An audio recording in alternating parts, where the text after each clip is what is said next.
Okay. All right, here we go. Biggest The social best video on experiment in YouTube. Minecraft history. I scattered 1,000 people across 2 massive islands to simulate a realistic civilization.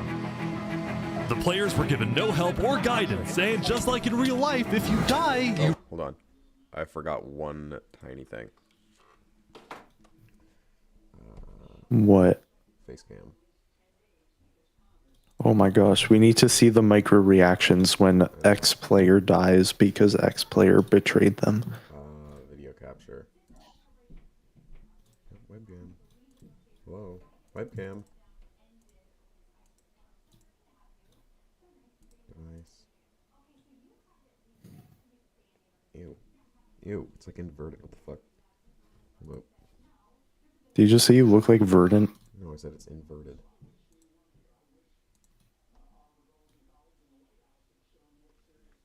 How do I fix that out? Disgusting.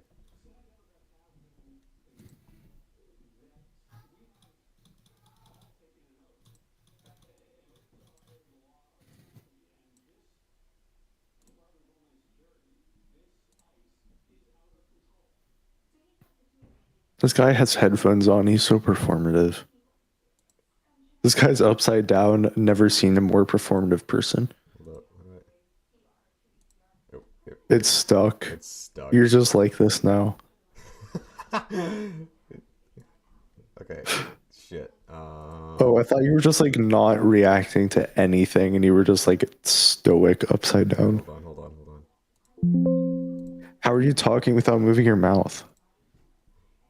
Okay, we gotta...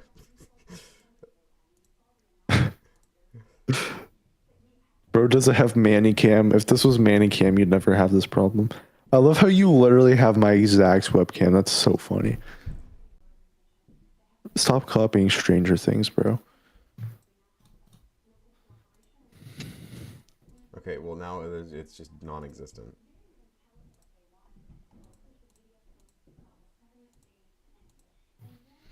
Swoon. Bro, what is going on?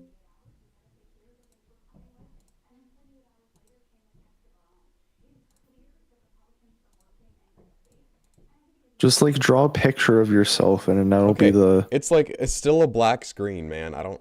Okay, alright. I will help you. Is the camera right now have a green marker showing that it's on? Okay. That means another thing is using it. Okay, is Discord using it? Like something is using it. I don't. Maybe it's because I'm sharing my screen. No, it's not because you're sharing your screen. Well, I'm not using it.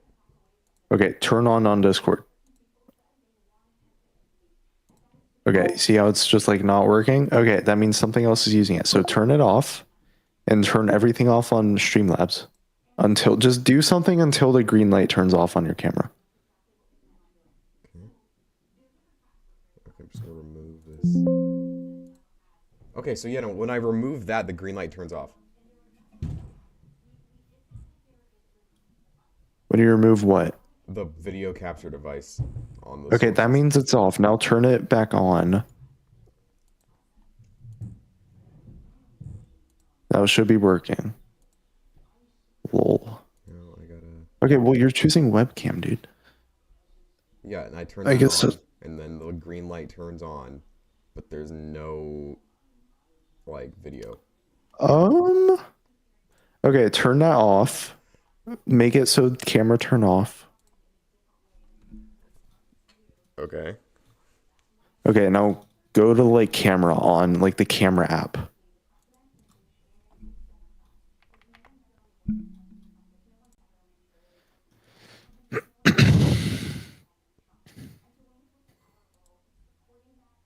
Yeah, it's like non-existent. Is it on or off? It's on. And if you close this app, it turns off? Yep. Yeah, no, you're cooked, bud. Okay, hold on. Unplug and replug the camera if that doesn't work, then back down and give up.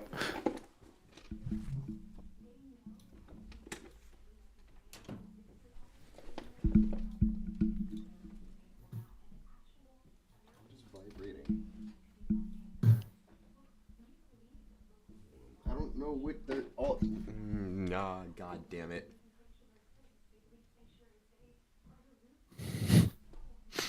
You shouldn't have bought such a terrible webcam.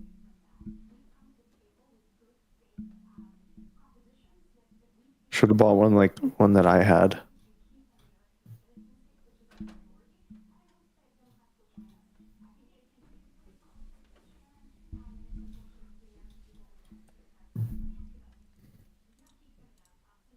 Alright. Activate. There we go. Damn. Okay, what did you do? Alright, now we gotta figure out how to... What did you do to make it work? Literally unplugged and replugged it. We gotta figure out how to make it non-inverted, though. That's so verdant coded. It broke and I flipped it vertically. Okay. Yeah, never flip it vertically ever again, okay? Okay, now I gotta figure out how to... Hold on.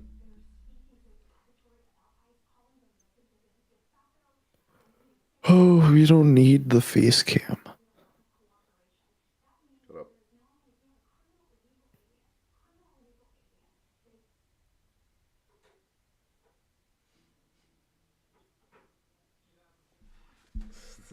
This is so much more tedious than it has to be. I'm hungry. Okay, transform. Close. Transform. Oh. Flip horizontal. There we go.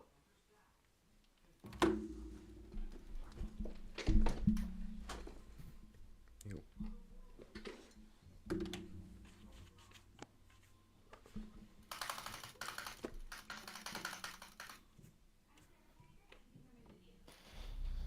Alright, now we're gonna drag that. Alright, wait. I think we need 2 face cams. Why? One for the left and one for the right. Just everything is like its own different face cam. Okay. Okay, now we can I start. think we need a toe cam. You remain dead forever. Finally. Now each player has the freedom to do whatever they want. Starve for food, become a dictator, and build a society. At least as best as they can, because while one island is a rich green paradise, the other one You're kidding me. is a barren wasteland. It's up to each player to work with what they've got. Will there be peace between the islands, or will there be war? What ended up happening is the single most amazing story arc I've ever seen. All I will say is pick a nation to root for and enjoy the video. I present to you the Rich and Poor 1,000 player civilization experiment. Don't forget, if you want to participate in these videos, join my Discord server and of course, subscribe to my channel. All right, we got 1,000. Good luck, everyone.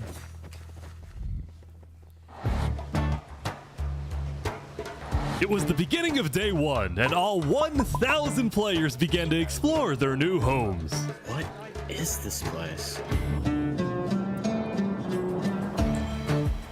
Before the first day, I had made everyone choose randomly between Island 1 and Island 2. And I didn't tell them that one of the islands, the first one, would be a barren wasteland.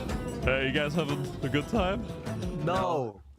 There's nothing here. Please tell me where the trees are, bro. I cannot find anything. It didn't take long for the people who chose Island 1 to realize they had made a massive mistake. I hate this place. I hate this place. I hate this place.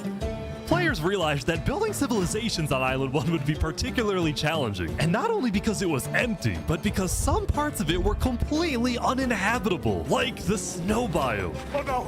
No, no, no! Help!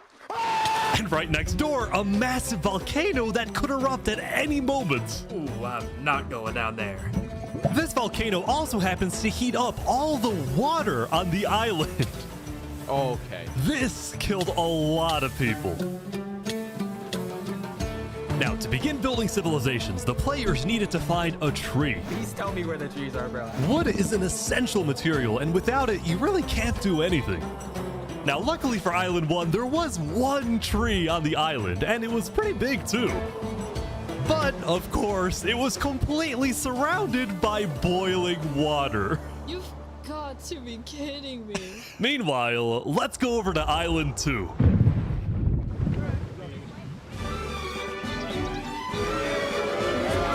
Hey guys! Life on Island 2 was beautiful. The terrain was green, the trees were plentiful, and the water was normal temperature. Open for business. Solid water? This is from the ocean. Are you trying to make me drink ocean water? No. The people on Island 2 immediately realized they had chosen the island of safety and wealth. You are literally a piece of gold. Yeah. The only real danger on Island 2 was the possibility of falling down from a tree as you're collecting wood. But some people found a way to even work around that. So you're planning to build a bakery. Yes, I am. And you're forcing your employees to go up and get oak? Oh, no. She forcing you to work up here. Hey, no. It's double carrots, triple carrots. I don't want say carrots. anything. I want fair working conditions. Also, because of the vast amounts of trees, people were very quickly able to craft tools that allowed them to mine underground. Hello, Saps. You doing okay? Yeah, I mean, this island's great. So many diamonds already. Yeah, Wow. look at this. Yeah, I'm loaded. Overall, the people of Island 2 were thrilled with their new home, thrilled with their wealth, and they were very optimistic about their future.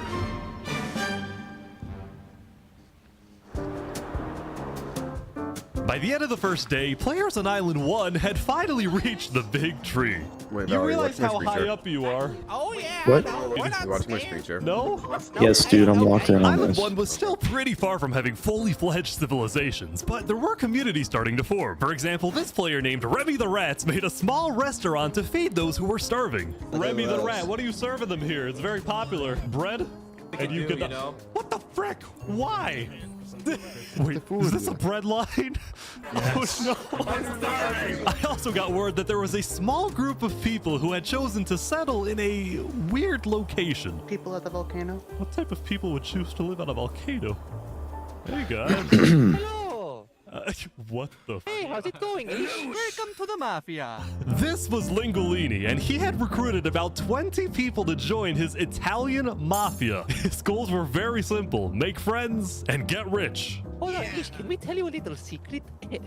We found some netherite. Oh, really? Yeah, don't tell anyone though. We're trying to keep it between us. We'll check back in with these guys later, but in the meantime, on Island 2, there were actual huge civilizations starting to form. Smart founders know something most Shut people up. miss. Get your domain my Get God. you block if you're origin. not ready to launch your business. Yeah, With not a bad idea. I don't care about Starting to power. I think. don't care about government. I just want to make a Hold down nice Control place for my T. people to live. This player named Call Me Cass was the leader of about 50 people in a nation she named the Cass Coalition. And a coalition it was of very different types of people, including pirates, bankers, Canadian cartels, bakery owners, and their employees. I want fair working conditions. How much even being paid to work up here? Paid? People are getting paid? Now, later in the day, Island 2 would face its first conflict. What the heck? Hey, you guys can't be destroying the beach. Who are you? A group of about 20 people were extracting sand from the shore right next to the Cass Coalition.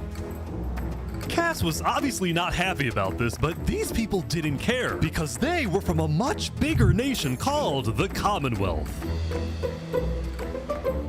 We're actually 5 nations combined into one, so we have strength in numbers. The Commonwealth was a massive civilization that was formed on day 1 when 5 distinct groups were close enough to each other that they just decided to come together and unify under one nation. As a result, the Commonwealth had a government with 5 leaders at the top and over 150 citizens. We're going to turn this mountain into our city currently. Ah, okay. The Commonwealth leaders were very ambitious and wanted to make the Commonwealth the most beautiful, the most respected, the most powerful nation on Island 2, even if it came at the expense of others.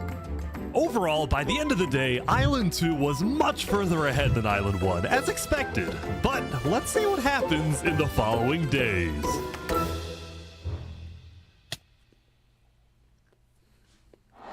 As players logged back in the next day, nobody was expecting that the beginning of day 2 would end up having one of the most consequential moments of the entire event. Revy the Rat was running his restaurant when he received a visit from a player named Spoon. Does anyone... Knight, I need food, I'm dying. Yo, Spoon. Well, yep. I do have food. You're private, but Oh, I need food. Oh, God, I'm too kind. I care about everyone else before myself. It's such a problem. Now, this player, Spoon, is was he like a a rising suicide leader bomber or on something? Island 1. Oh. He was known for always Just giving away wait. his own food. But some people started to suspect that Spoon's supposed generosity was merely a method to gain popularity, to further his political ambitions. That is, until... Oh! Watch out, Oh my God. Oh, he's a traitor. He was trying to assassinate Spoon. Spoon had survived an assassination attempt, which brought him exactly the attention he needed to cement himself as a legend on Island 1. People were drawn to him, and on day 2, Spoon used this leverage to establish an empire named West Helm.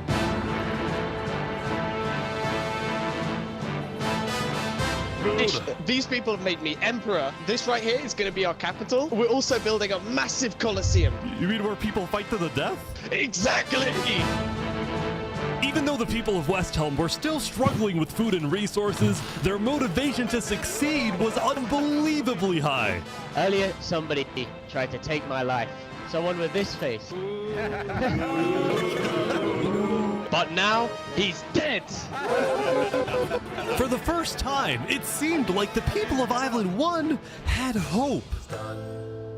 The Ballad of Emperor Spoon, nearly killed by some dude. Island 1 was finally starting to develop civilizations, but not all of them were as motivated as West Helm. Right next door, for example, was a cult named Nevermore that literally just boxed themselves in and wanted nothing to do with the rest of the world. Quoth the Raven, Nevermore. And honestly, these guys weren't wrong to be pessimistic. See, some of the people who chose Island 1 had secretly been hoping that when they finally make it underground, they would find droves of iron and diamonds. But instead, they only found a giant layer of lava that stemmed from the volcano and covered the entire island. This lava layer ended up killing a lot of people. That said, a lot of people weren't necessarily angry at the poor conditions themselves, but more so about the inequality between Island 1 and Island 2. See, even though the two islands had a border separating them, preventing anyone from crossing for now, rumors were spreading about Watch, like the main problem in this server is just going to be racism. the wealth and the amazing environment of Island 2. Because of this, some people on Island The people from Island 2 are going to start like enslaving people from the other island. Island 1 were starting to develop some feelings about the other island. Island 2 might be the better island, but we're the better people. Oh. In fact, artists on Island 1 were already making propaganda posters, some of which were rather concerning, including a few creations by our mafia leader, Lingual. What? It's just like, no, it's so funny because it's like literally like representing history, like in real life. Yeah. Lini. Speaking of Lingolini, there was some drama on the volcano on day 2. Come back and move forward. No! Purdue Global. Yeah, you block origin. It takes 2 seconds. You know, like the honey ads, it's just 2 clicks. That's like literally you block origin because it's an extension. Tools that always work with any pro or Anyway. I just survived an assassination attempt. What? Whoa. Mamma mia, help me. I'm getting chased. Lego likes just to take me out of nowhere and I had to run down the mountain. It was becoming a pretty common occurrence on Island 1 for people to try to rob or murder as a means to get food or resources. But Lingolini was not going to let that slide. Well, what are you going to do about that then? I put the hit out on him. Everybody in the mafia knows that the Lego likes is an enemy of the mafia. But then, during our interview... Oh, wait, who's coming out over here? There's some people coming down. Oh, those are people from Infernus. They're our allies. Oh, really? Lingolini had decided to share his volcano territory with a larger group called Infernus, whose main goal was to preserve and protect the sacred land of the volcano. I spoke with the leader, a player named Seneca, who described herself as the Queen of Infernus. We're a Nation of the Flame. We have to treat the volcano with the respect it deserves, and we hope we can work with Lingolini to do just that. Seneca and Lingolini agreed to protect each other in case of an invasion and use the volcano's height and flowing lava to their advantage. If anybody tries to attack us, we'll kick them out like a Koopa shell. Now, speaking of invasions, on day 2, the Cass Coalition was approached by an army of boats. Oh, crap. Guys, I think we're under attack. It looked like for some reason the Commonwealth was coming to attack. No, we can't fight this. We gotta run. Get everyone out. Get everyone out. But after a few moments of panic, it turned out to be just a group of immigrants who had gotten lost. We are not here to invade, I swear. Oh, We are not here to invade you, we promise. Seems like it. Why are y'all here? It's you mother. But I didn't do anything. I just followed You them. brought them all. I didn't do anything. Okay. The leader of the migrants, a player named 3 Below Zero, profusely apologized for the scare, and then the migrants took off. What's going on, Cass? I know they didn't mean to do that. I'm telling my people not to worry. Glad to hear. Now, on day 2, players had finally realized that Island 2 was not technically an island at all, but an archipelago or chain of islands. The northern island was an optimal place to settle with open fields, trees, and wildlife. So naturally it had the biggest civilizations, including the Commonwealth, the Cass Coalition, and a huge kingdom named Tricolor ruled by a monarch named Jophiel. The red stands for the underground, the green for plains, and the blue for the coast. The center island, meanwhile, had pink cherry blossom trees and was the home of a small nation called Barbie Land. What is this? Life in plastic? Oh god. It's fantastic. Okay. And lastly, the southern island was big, but also extremely dense, flooded with jungles and swamps. As a result, nobody really wanted to stay there, although I did find one person. Saps, what is this? Can't you tell? This is my vacation home. How's this a vacation home? I don't see any lawn chairs or furniture. There's no Hey, roof. hold your horses there, cowboy. It's not done yet. Saps was one of the few players who chose not to join any civilizations because he didn't want to get dragged into politics and drama. Still, he made lots of friends across Island 2, his best friend Flux actually being the Judging second by that laugh, I feel like he's gonna get very involved in politics and drama. in command of the migrant Okay, group. man. Speaking of, Just 3 Below keep Zero those and the two migrants names in had your finally head. reached their destination No all reason, the way though. up north. Now, other than accidentally invading the Cass Coalition, these guys seemed pretty insignificant. But little did people know, this new civilization was about to change the entire world.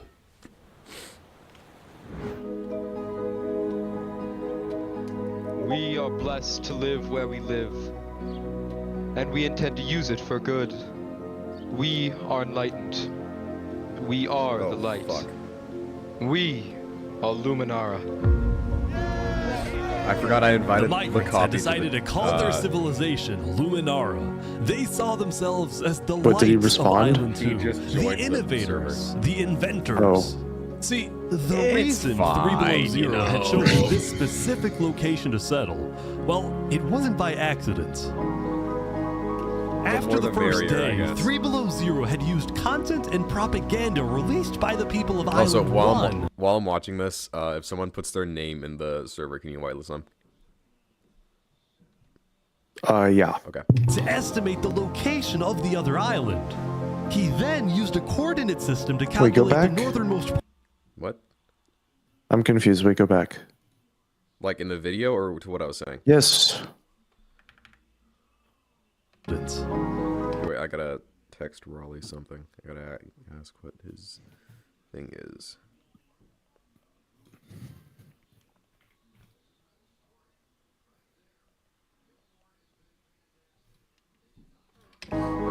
After the first day, 3 Below Zero had used content and Oh, propaganda you're gonna send the invite to released by the Artiface people of Zero, not Island 1 to Valhalla, estimate the location of the other island. Like the Minecraft one?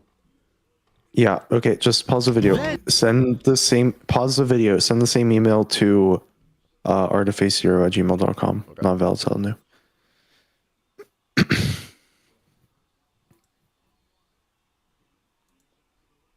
Wait, no, it's players, users.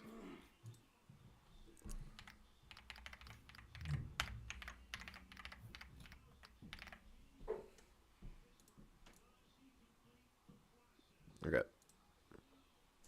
then used a coordinate system to calculate the northernmost point of Island 2.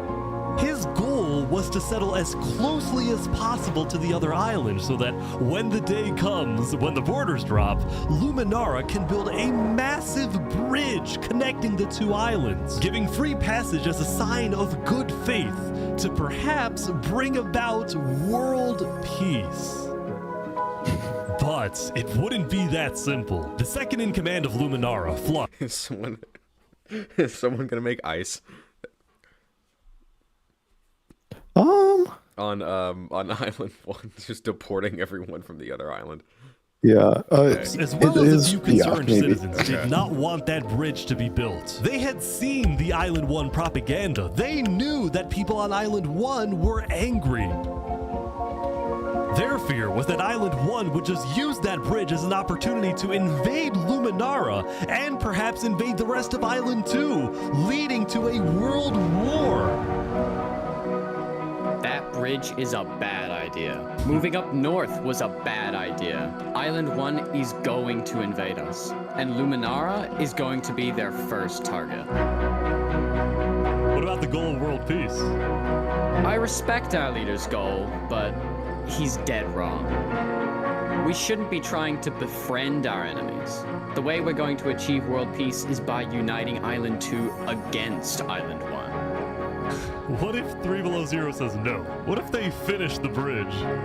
Well, then at least they'll know I tried to warn them when Island 1 comes and kills us all.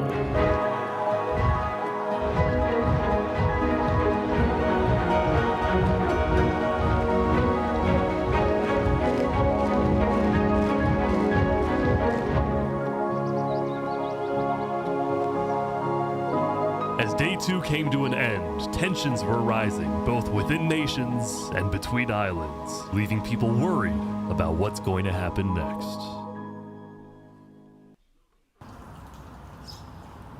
It's the lag monster. Bro has a bisect hosting ad. I just bought your server earlier today. Stop. You don't need to advertise to me, man. Back at Island 1, I was watching a small group of pirates who called themselves Al-Karasina.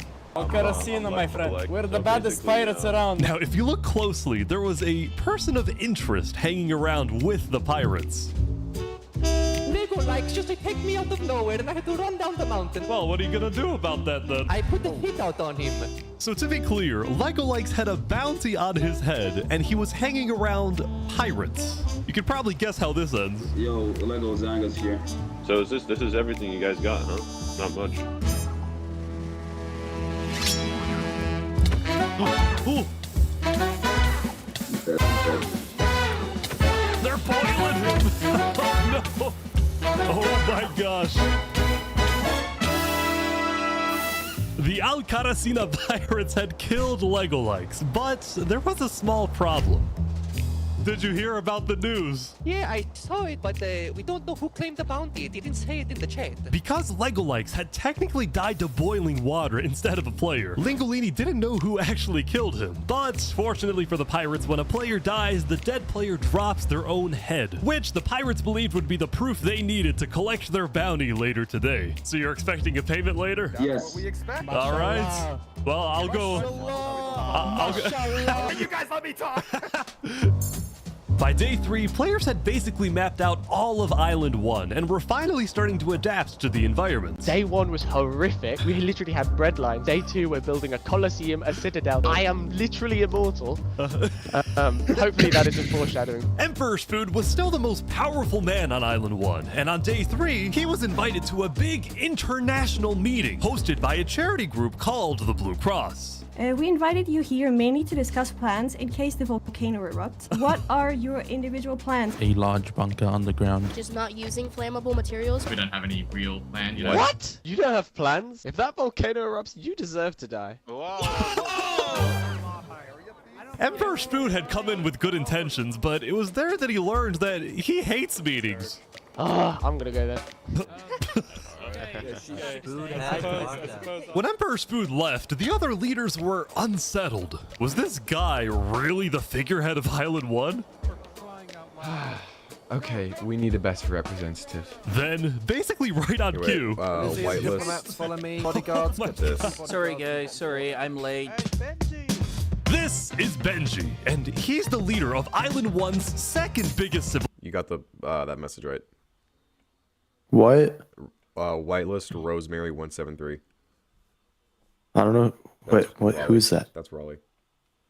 Okay, wait. I list.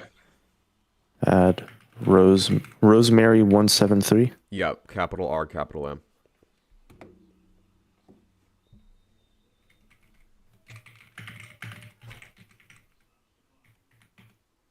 It doesn't exist. Okay, let me do it.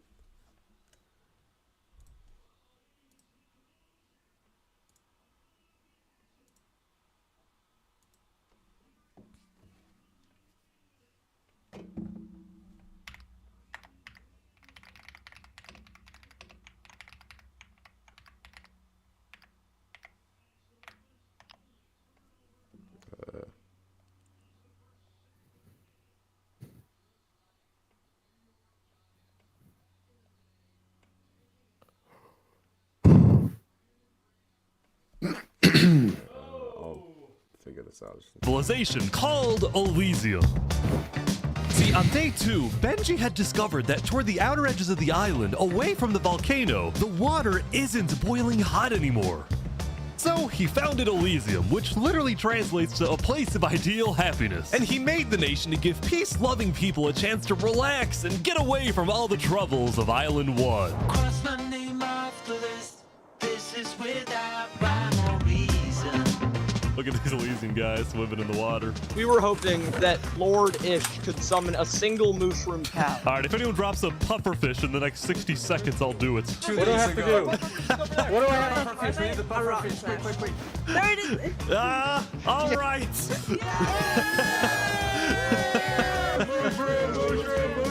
We can kill it for leather! Now, back at the Blue Cross, Benji and the other leaders discussed the possibility of creating a full Island 1 alliance. All the leaders at the meeting, including Westholme's representatives, believed that given the harsh conditions of Island 1, an island-wide alliance could be a game changer. But first... Before we make this official, we have to convince everyone else to join. See, there were a few civilizations not present at the meeting, and to complete the full Island 1 alliance, the Blue Cross would have to go out and get them all on board. First was the Alcaracina Pirates, who coincidentally happened to pass by the meeting as it was happening. Hey, guys. Hello. They were on their way to collect their bounty from the second nation not yet in the alliance, the Linguini Mafia. Oh, yes. Well, I gave you the real name. Where? Discord. Okay. They're waiting. Hello, I'm looking for Hello, Mario. anyone? Hello, it's me. Ooh, mamma mia! It looks like a small brain. It sure looks like a Lego lights. Meanwhile, the Nevermore cults would probably be a little bit more difficult to convince, but the Blue Cross said they'd try anyway. Now, as for the fourth and final nation, well, it was a bit of a mysterious group. Their civilization was down south, and they were very isolated and secretive. They were also rumored to have an extremely strict government, but also a large amount of very skilled fighters. I am a filmmaker, a drummer, a creative. I love to lay. As a result, people were kind of scared to approach them, but they knew they had to eventually to complete the Blue Cross Alliance. They knew that if this alliance works out, it wouldn't matter that they all lived on the poor island. All of a sudden, out of nowhere, the most powerful force in the world would become Island 1.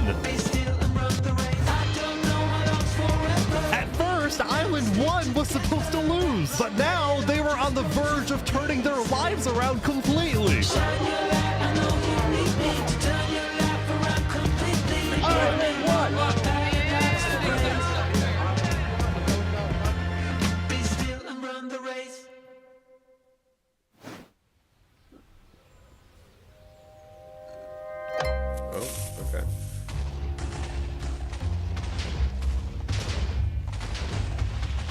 As you can see, there was a bit of commotion at the Commonwealth.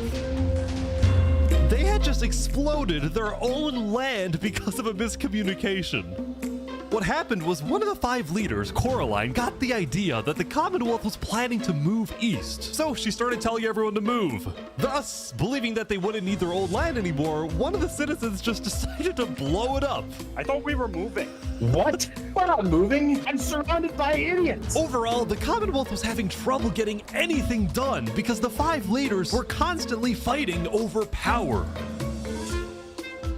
See, there were 5 leaders, each with 1 vote. But because they were originally 5 separate nations, each with a differing amount of citizens, should the smallest faction's vote have the same weight as the biggest faction's vote? It is ridiculous that Armin's vote is worth the same as mine. I mean, I need about 50 people, and he has like, barely 5. Because of all the fighting and disarray, Commonwealth citizens started moving to other nations like the Cass Coalition. Cass's style of governing, letting people do whatever they want, was making her very popular with her people. I've been with Cass since pretty much the beginning, and she's established a democracy, a true one. Really focused on like letting everybody do their thing. But at the same time, the lack of any regulations had some unintended consequences, like players making strange and ugly buildings. So to solve this, Cass hired a building inspector. I have placed Oh a my lot of gosh, this guy is foundations for a awesome. glorious city, basically made out of stone. That way no one can burn us down. However, the building inspector did get a little power hungry. What's going on here? He said he's gonna demolish my house because it's not up to building code. Hours because it's not up to code. So then, citizens took matters into their own hands.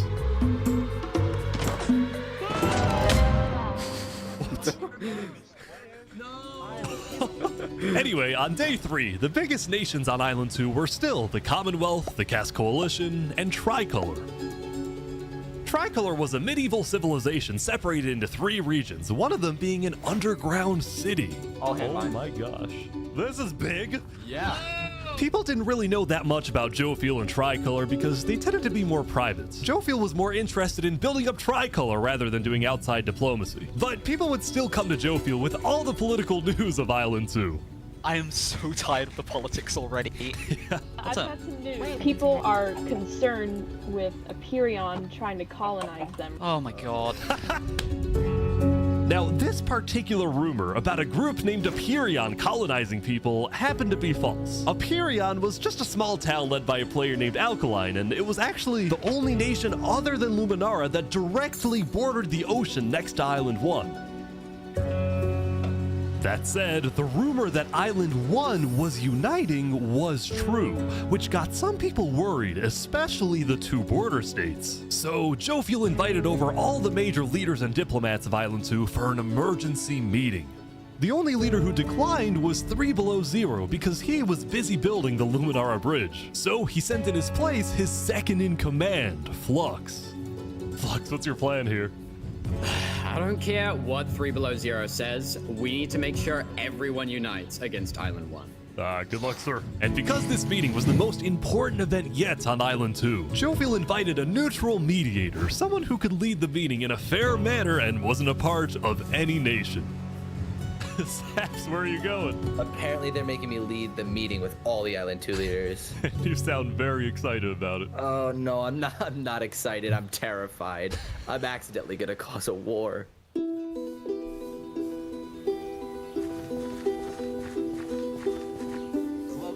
Alright, I think everyone's here. Welcome. Well, we at the great and mighty Commonwealth are looking forward to a productive conversation. I'm gonna use the bathroom, hold up. What? I'm gonna use the bathroom. Okay.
thanks. Okay. It's great. So, as the president of Aperion, I'm actually really worried about our town, which is why I'm proposing we all join a defense pact. If one of us gets attacked, all of us are under attack. Here, here. I can agree. Yeah, I like that. That's good. That's a good start, but if Island 1 attacks, say, Luminara, well, by the time you can even arrive to defend us, everyone at Luminara will already be dead. Power up a new Minecraft server for you and your friends with Shockbite hosting. We give you the tool. Which is why I think we need to focus our efforts on preventing an attack in the first place. An attack is inevitable. I'm just saying. Hold on, Flux. Let Jovial finish. Island 1 is starving. They're not going to attack us. They have bigger problems. And imagine for a second how quickly we could change their hearts and minds if, instead of treating them as an enemy, we send them aid. I think Joe feels right. We do the defense pact, but we also send aid to Island 1. Basically, we're ready for an attack, but we try our best to prevent it. I'm on board with that. I can agree to that. The Commonwealth agrees. Guys, no, this is ridiculous. Island 1 is literally making propaganda saying death to Island 2. They're jealous that we live in a paradise, and they're gonna invade us no matter what. And you wanna send aid to them? Guess what? They're gonna take whatever you send them, food, armor, weapons, and they're gonna use all of that against us. He might have a point. Hold on. Island 1 isn't evil. They're not savages. They just need help. You cannot be this naive. Well, there's a guy under the guy under the table. There's a guy under the table. Everyone is super on edge. They're worried about traps. Guys, Island 1 is united. They have hundreds of people all aligned in the same goal, to kill us and take our resources. If they decide to attack any single one of our nations, it'll be easy. All they'll need to do is walk ahead, which is why we need to either merge all of our nations right now. We all choose a spot and combine into one civilization. Either that, or we attack Island 1 first. Whoa, whoa, whoa, Are you whoa. crazy? Watch, this is You plan to ridiculous. kill What's crazy, Jovial, is you leading all of us to our death. Oh my That's god. You too have to much. We listen to can't me. do that. If we don't do this, it's the end of Island 2. Flux, Hold on, we can't do that. That's crazy. What is happening? All right, everyone. We can't fight. Let's just vote. All in favor of Flux's plan to treat Island 1 as an enemy, say aye. Aye.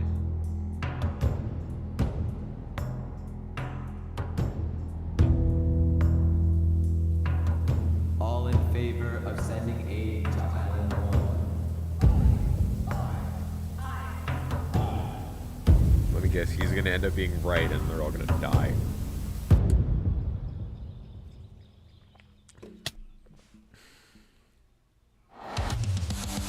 Meanwhile, at West Helm, I ran into something interesting.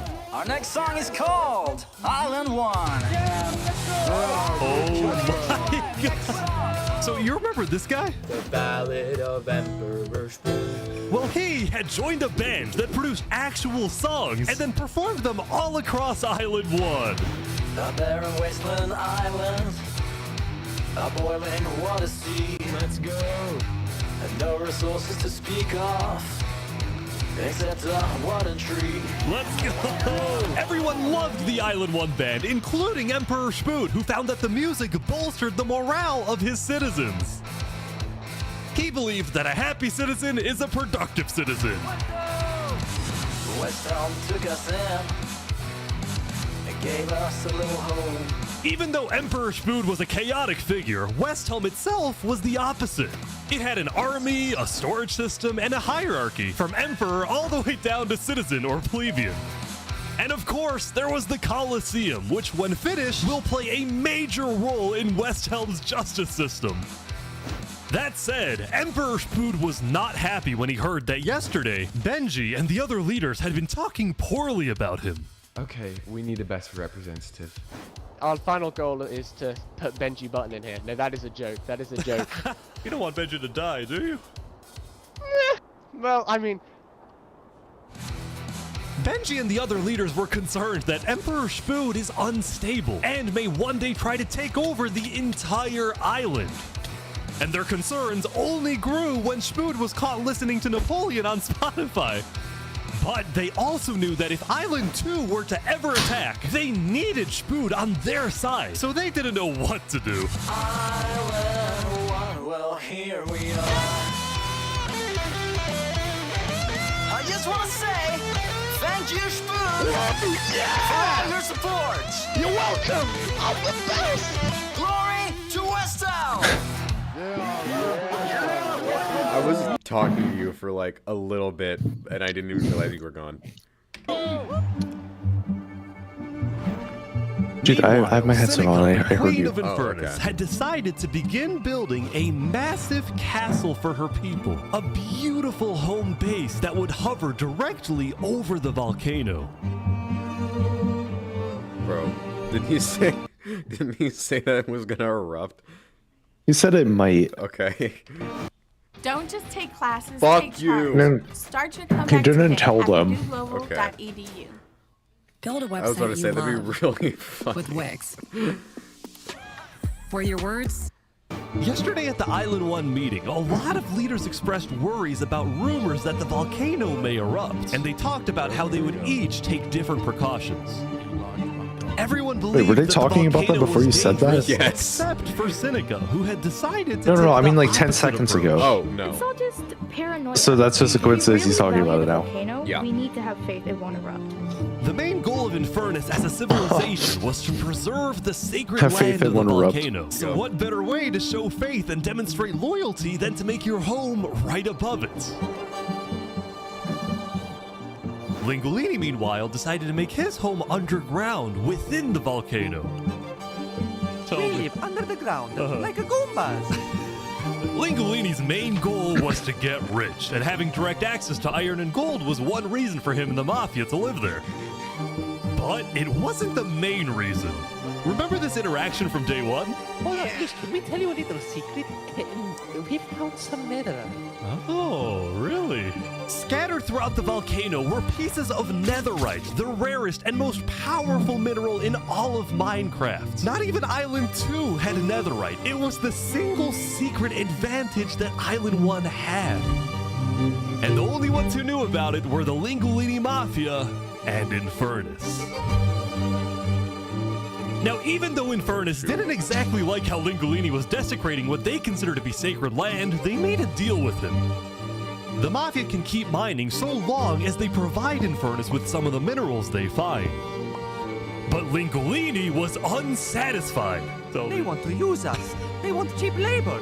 I'm not giving them anything. Lingolini didn't like how Infernus was basically forcing the Mafia to mine for them with nothing in return.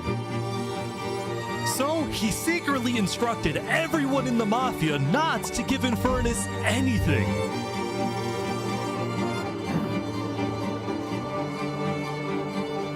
Lingolini's hope was that Infernus never asks for those minerals and forgets about the deal entirely. Otherwise, he would be in a lot of trouble. That said, despite this conflict, the rest of the Island 1 unification effort was going very well. Earlier today, Lingolini had decided to join the Blue Cross Alliance. Thank you all so much for having me. The Alcaracina pirates were also eager to join, and surprisingly, so was Nevermore. There was only one holdout.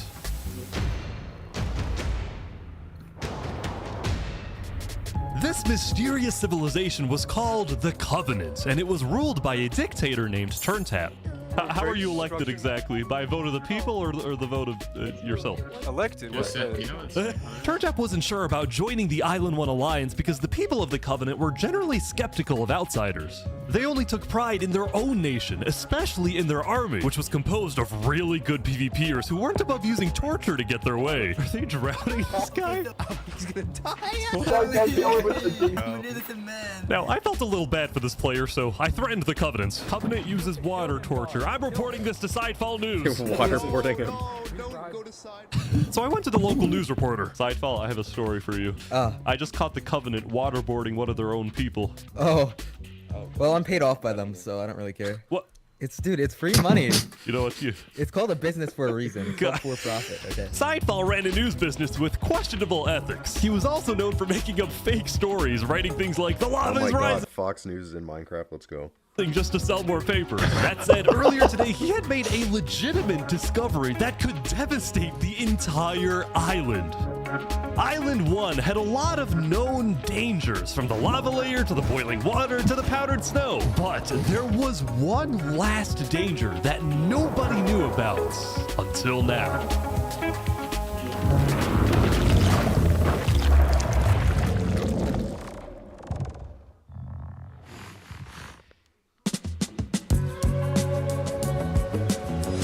Meanwhile, the people of Island 2 had spent the day building their civilizations and having a good time.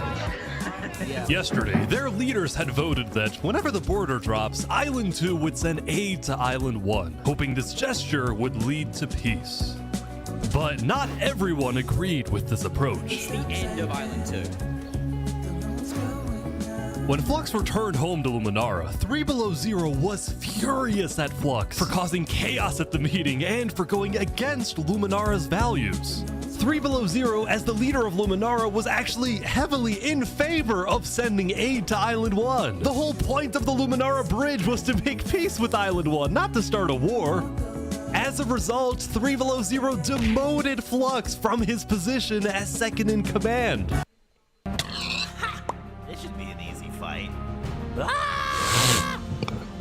What am I watching? Bisect that. Yeah, but like, what am I watching? Legacy, a citizen of Luminara. Yeah, Flux has been gone all day. People here don't really like him anymore. Flux and his crew had spent the day building a secret bunker under the ocean, a place for them to hide if Island 1 attacks. And then Flux spent the rest of the day helping his best friend, Saps, finish building his home. Despite all the chaos, Saps still reached out to me after I was demoted. Mr. Mediator, what a good friend. Flux over here can be a little unpredictable, but he's my friend, and I know he genuinely wants the best for us. Even though Flux was much more ambitious than Saps, these two had become very good friends. So many diamonds already. Yeah, Wow. look at this. Yeah, loaded. But just as day 4 was about to come to a peaceful end, something happened that would change the course of Island 2 forever.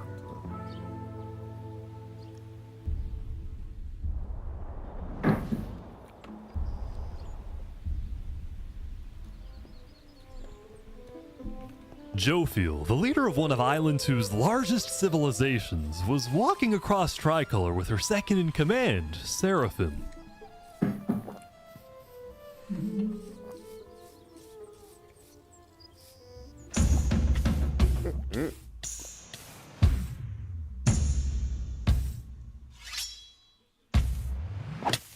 Seraphim! What are you doing? All right. What? No way. The second in command of Tricolor had just killed their own leader. And immediately, all of Island 2 went on lockdown. What? Wait, what?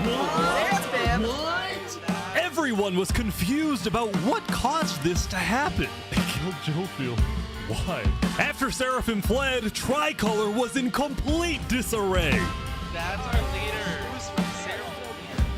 Back at Saps' That's our place, Flux leader. told Saps it might Is that be a what they good said idea when like for him to call Abraham an Lincoln was emergency meeting assassinated? with all the leaders. That's our president. So, for the sake of the island, Saps agreed to host a meeting tomorrow. But for now, he and many others headed to Tricolor to help them restore order.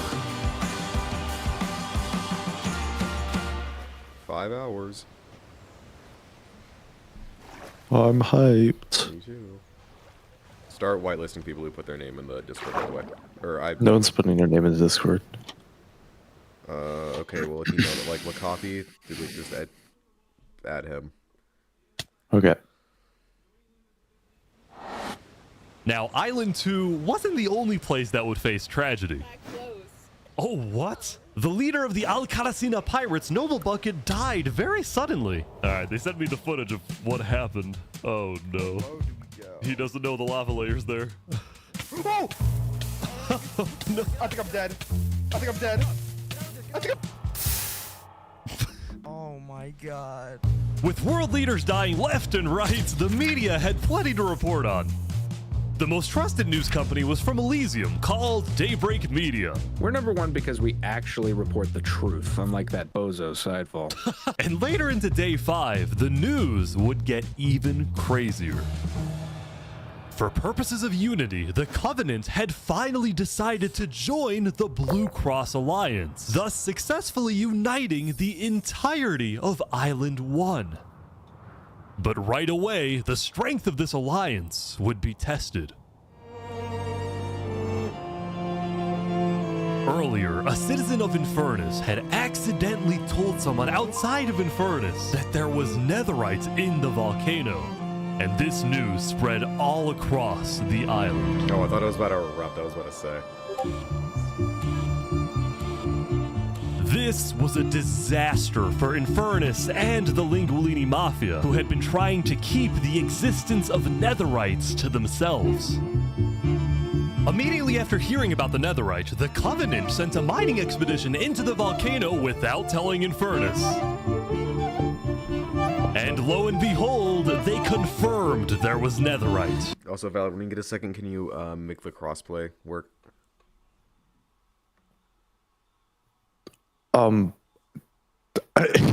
Just like make, okay, yeah, I can try.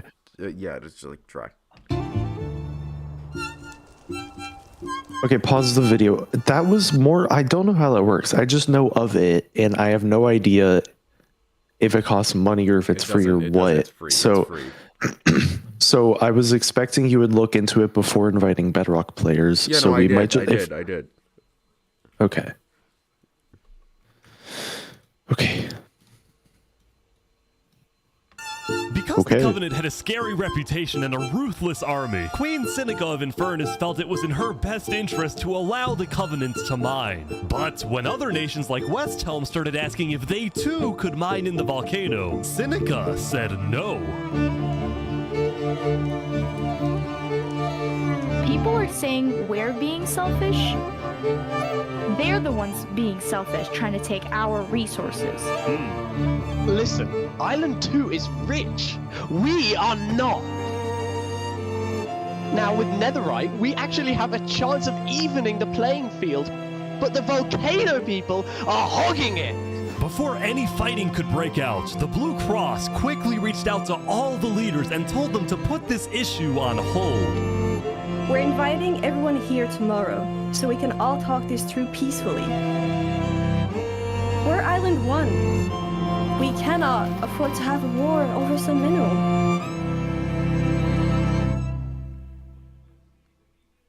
Meanwhile, Island 2 was still processing the death of Jophiel. Even though I was just a farmer, you know, you still made me feel important. Saps would invite all the leaders for a meeting later so they could coordinate a hunt for Seraphim and discuss their plans for when the border inevitably drops. Now, after Jophiel's death, Tricolor had lost a lot of its power, which left the island with really one dominant nation, the Commonwealth.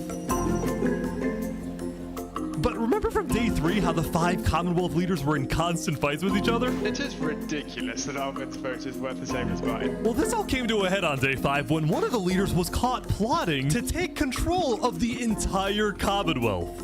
So another Commonwealth leader then paid an assassin to, well... Oh my god! Oh my god! Wolfram's dead. What? We just witnessed murder! After this, people from the Commonwealth lost even more faith in their governments. This Commonwealth citizen went to the Cass Coalition to complain to Cass directly. I got information that there might be netherite on the other islands. My leadership said, quote, netherite is useless. Netherite is, of course, not useless. I think that's a foolish statement. As the Commonwealth erupted, the Cass Coalition thrived. But they did have their own problems. Is this your employee? Yes, he is. That implies I get paid. Is he not getting paid? Skip out on work. You hear this woman? Probably Earlier, What Daddy had ditched work to attend a party in Barbieland. So as punishment, his employers forced him to risk his life and chop down one of the tallest trees in the Cass Coalition. He's asking for help. You have to yell louder. I can't hear you. You're so far up. You have to get closer to the ground. Oh!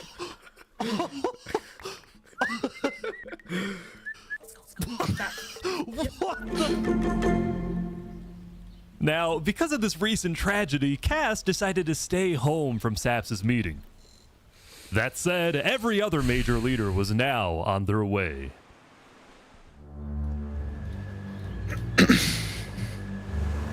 As the leaders and representatives arrived, there was one person who would be notably absent, banned from attending the meeting.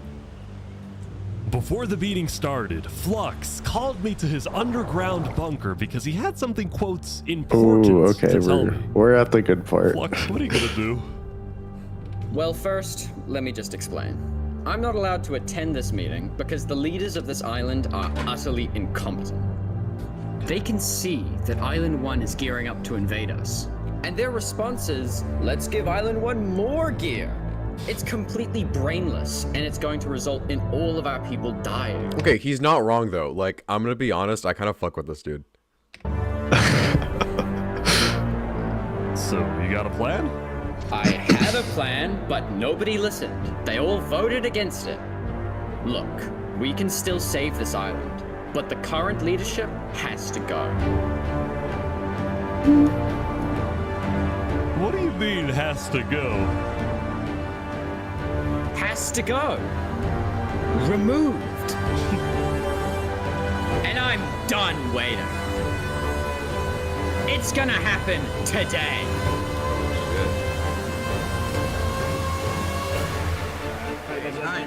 Leaders, welcome. I'm low-key, I kind of agree with him, though. Thank you all for this coming. whole island is Dude, how? This whole island is pissing me off. Dude, how, dude? Okay, think about it. Island 1. Okay, if you were on Island 1, would you actually like dare to even fight Island 2? Like, no shot. If you hear that Island 2 is gonna give you resources, you're not gonna be like, thanks, let me kill you with that. You're gonna like be thankful, and you're gonna give your netherite in return. That's what I would do. Yeah, but I mean, look at the people who are over there. Like, like it's literally just racism explained. Literally, like racism explained in Minecraft terms. Still, like, there's not a single stable nation on Island 2 at all. They keep killing each other. Like this, that dude is the only one with any common sense. No, what? No, he's the insane one. Really? Everyone on Island 1 has it together. Except for Spood. They keep killing each other. What are you talking about? Oh, Island 1. Actually, yeah, Island 1. Yeah, both islands. So I'm saying, once they realize Island 1 is all united, then like there won't be anything to fear anymore, because no way all of Island 1, no way 500 people agreed to go against Island 2. There's just no way. Let's just wait and see. Very important. You already know. I'm gonna wait and see. Yeah. Stuff to talk about. You know, during the first meeting, there was one person there who actually understood what I was saying. Seraphim reached out to me, asked me if they could help in any way. I told Seraphim to kill Jofield. And today, we will finish the job!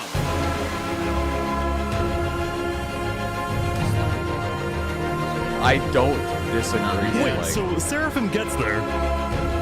What actually happens next? Something I didn't want to do, but something that needs to be done. I'm going to save this island by any means necessary. I would like to bring you to the table. If you agree with full KOS on Seraphim, please say aye. Aye. Are you sure this is gonna work? I don't know, but we have no other choice. Alright, so I have something to say. Is there a possibility, any possibility, that the assassination of Wolfram and the assassination of Jofield by Seraphim is any way connected? Is there a conspiracy going on right now? Do we think that's a thing? Are leaders safe? I have reason to believe that leaders are not safe. Flux, do you feel any guilt doing all this? Well, part of me feels bad for Saps. I also don't think the leaders are safe. What do you mean you feel bad for Saps?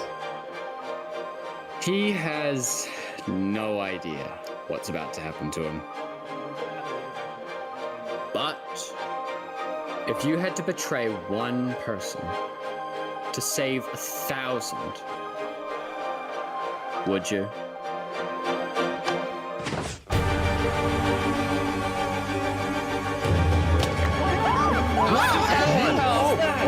What just happened? What happened? I didn't do that. I didn't do that. Oh my god! Why is there a trap? Is this all a setup? Saps, look, where's Saps? Where did he go? Did Saps do this? Wait, Saps? Saps? We have to find him. Put him down! Kill him! Kill Saps! Saps, hurry!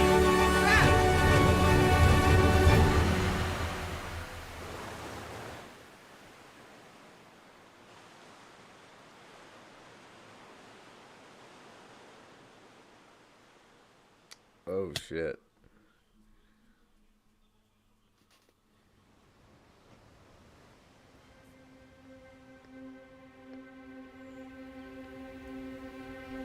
It was a new day, and Island 2 was in shock. On day 4, when Saps was in Tricolor helping the people after the death of Jofiel, Flux and his crew had built a trap in his roof. And Saps did not know they had done this. He had been framed by his friend Flux, used as a scapegoat for Flux's plan. But because they had to rush to build the trap, it actually wasn't fully successful. Some of the dripstone, including the one meant for 3 Below Zero, had failed. But overall, the trap still killed the leader of Aperion, Alkaline Alk, a leader of the Commonwealth, Coraline, and 4 other very high-ranking officials from across the island. The people of Island 2 were devastated, confused, and angry. Our leader's dead. What just happened? After the trap went off, Seraphim was immediately caught and killed. Oh! What would a tricolor? But when more people found out about how exactly their leaders died, their anger wasn't really towards Seraphim, but toward the person they believed was behind it all, Saps. And it made sense. Saps knew he'd be hosting leaders at his home. It was his roof that had a secret trap. A trap that happened to fit perfectly into the design of the roof. Saps was about as guilty as it was possible to be. With that, all the major Island 2 nations, from the Commonwealth to the Cast Coalition to Tricolor to Luminara, declared Saps to be hunted down and killed, while Flux got away with it all. If you had to betray one person to save 1,000, would you? And on top of all of this, at the beginning of day 6, it was announced that tomorrow, on day 7, the border between the 2 islands will finally fall.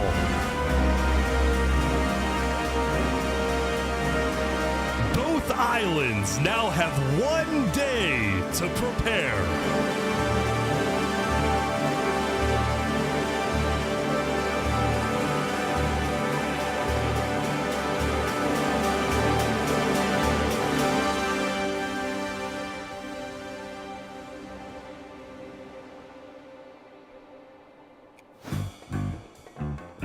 Now, when the people of Island 1 saw the chaos happening on the other island, most just didn't really care about it. A lot of the hatred against Island 2 that was popular in the early days had faded away. That is, except for this player named Oppenheimer, who was determined to take out Barbie Land because in 2023, the Barbie movie had outsold the Oppenheimer movie.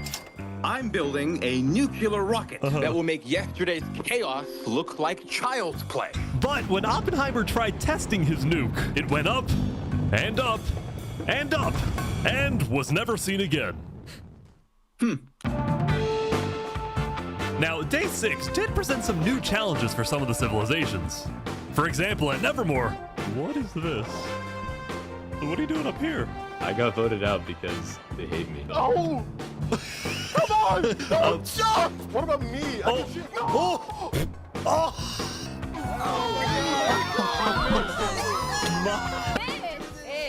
What? I didn't do anything. I blame Ish. Meanwhile, at Elysium, I hate being a leader. Everyone here is so stubborn. Benji was having trouble getting laws passed because his people kept opposing any changes that threatened their peaceful lifestyle. The people of Elysium were generally skeptical of government officials, sometimes even holding trials against them. Although this particular trial did not go to plan. Guys, somebody stole Gerald. The mushroom cow, Gerald, has been stolen. Let's go! There they all go. Meanwhile, at West Helm, there was a bit of a food problem going on. Not a shortage, a feud. See, Remy the Rat had opened up a new restaurant right across from the Coliseum, but the food was questionable. Is poison fatal? So his customers had instead started buying their food from another player named Dinosurf. That is, until... Oh my god! Oh my god! I missed it. What happened? Oh my god! Oh my god! Oh, he died.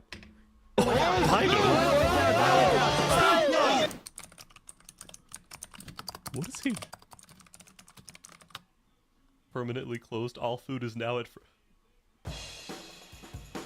Remy, are you behind the murder of Dinosurf? Anyway, on day 6, the West Helm Coliseum was finally complete. What do you plan on using this arena for? Do I actually have to say legally? No? Maybe a little bit of blood will be shed, and that's all I can say. While Spood was a popular leader who got things done, he had also developed a reputation of being a little unstable. He said outlandish things, he can't stand meetings, and his justice system wasn't by courthouse, but by combat. This is something Spood's first attempted assassin, Ramsayer, tried to prevent. It's why he tried to kill Spood, and he wouldn't be the only one. There has been a small but coordinated secret revolution growing in West Helm, with aims to overthrow and murder Spood. The two leading figures are West Helm citizen Ramsay and West Helm's head builder, Knight Arcturus.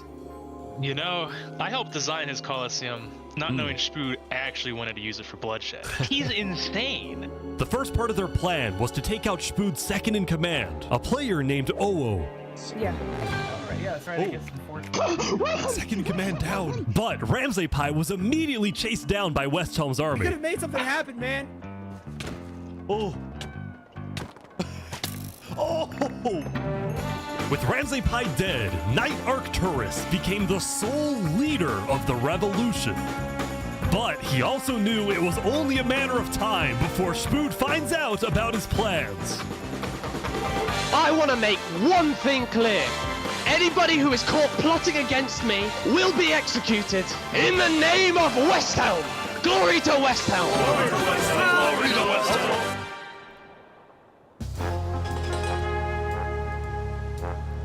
Now, before the border drops, the Island 1 leaders all met to discuss what to do about the Netherites in the volcano. Going into the meeting, people were not happy with Infernus and the Linguini Mafia, who were believed to be keeping Netherite to themselves. Please keep all your weapons holstered at all times unless you absolutely have to take them. The meeting began with West Helm's representative and Spood's newly appointed second-in-command, Spider. We asked if you had netherite, and you lied. You said there was no netherite, that you had looked in it, and that you hadn't found any. Because people were immediately starting to gang up on Infernus, Benji from Elysium tried to keep the peace. Why is it Infernus's job to report on the netherite? There were people literally going into their territory, mine without authorization, and then accuse them of doing something wrong. After some more discussion, Infernus was asked the big question. Will you open up rights to mining underneath the volcano? It is still our land. It is still the place where we live. And of course, trade, things like trade are important. God but damn, in we're terms not of even halfway through. opening up the volcano, it is an adamant no. Ooh. I agree. Oh, wow.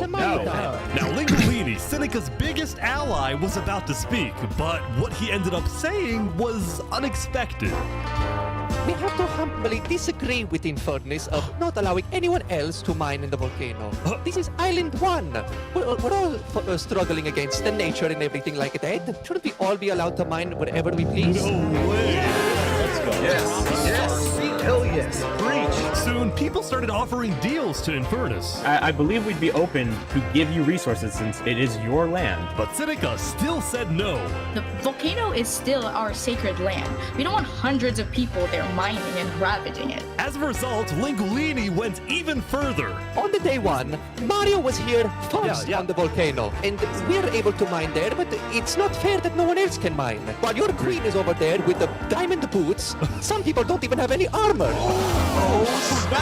man. Eventually, people started using scare tactics. That volcano is insanely active right now. It will most likely erupt within the next 2 days. I doubt it. No, that's sci-fi propaganda. That's propaganda. So, after even more discussion, Westhelm made a final plea.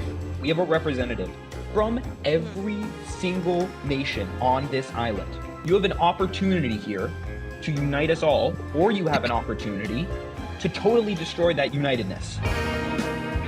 But Seneca still wouldn't budge. For now, it's a no. So, Lingolini made a big announcement. Mario has a large chunk of territory in the volcano. The Linguini family declares independence from Infernus, and we will open mining to anybody who wants to mine.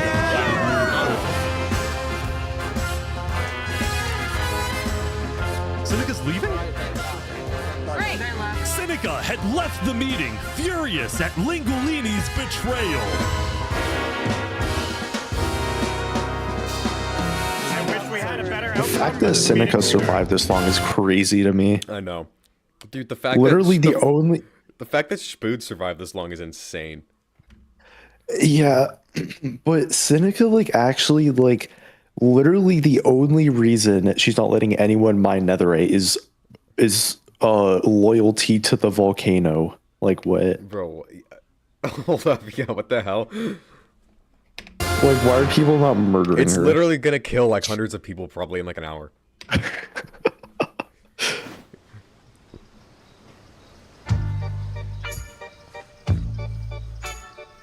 Saps, what just happened? Dude, what just happened? Every leader in front of me just died. And you had nothing to do with it. It wasn't me. Someone was in the roof. I'm getting framed-ish. Following yesterday's trap, Saps was on the run, as he was now the most wanted and notorious criminal on Island 2.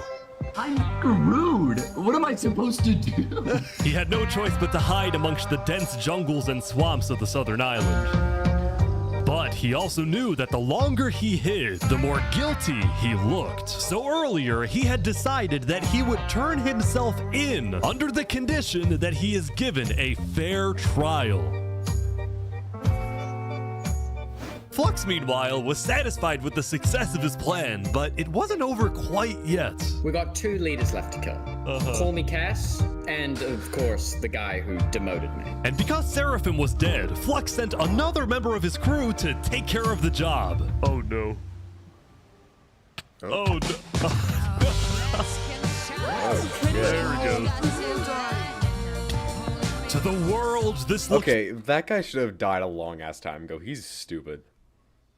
Wait, I forgot. What did 3 Below Zero even do? He was the dude who was trying to, unite the whole world.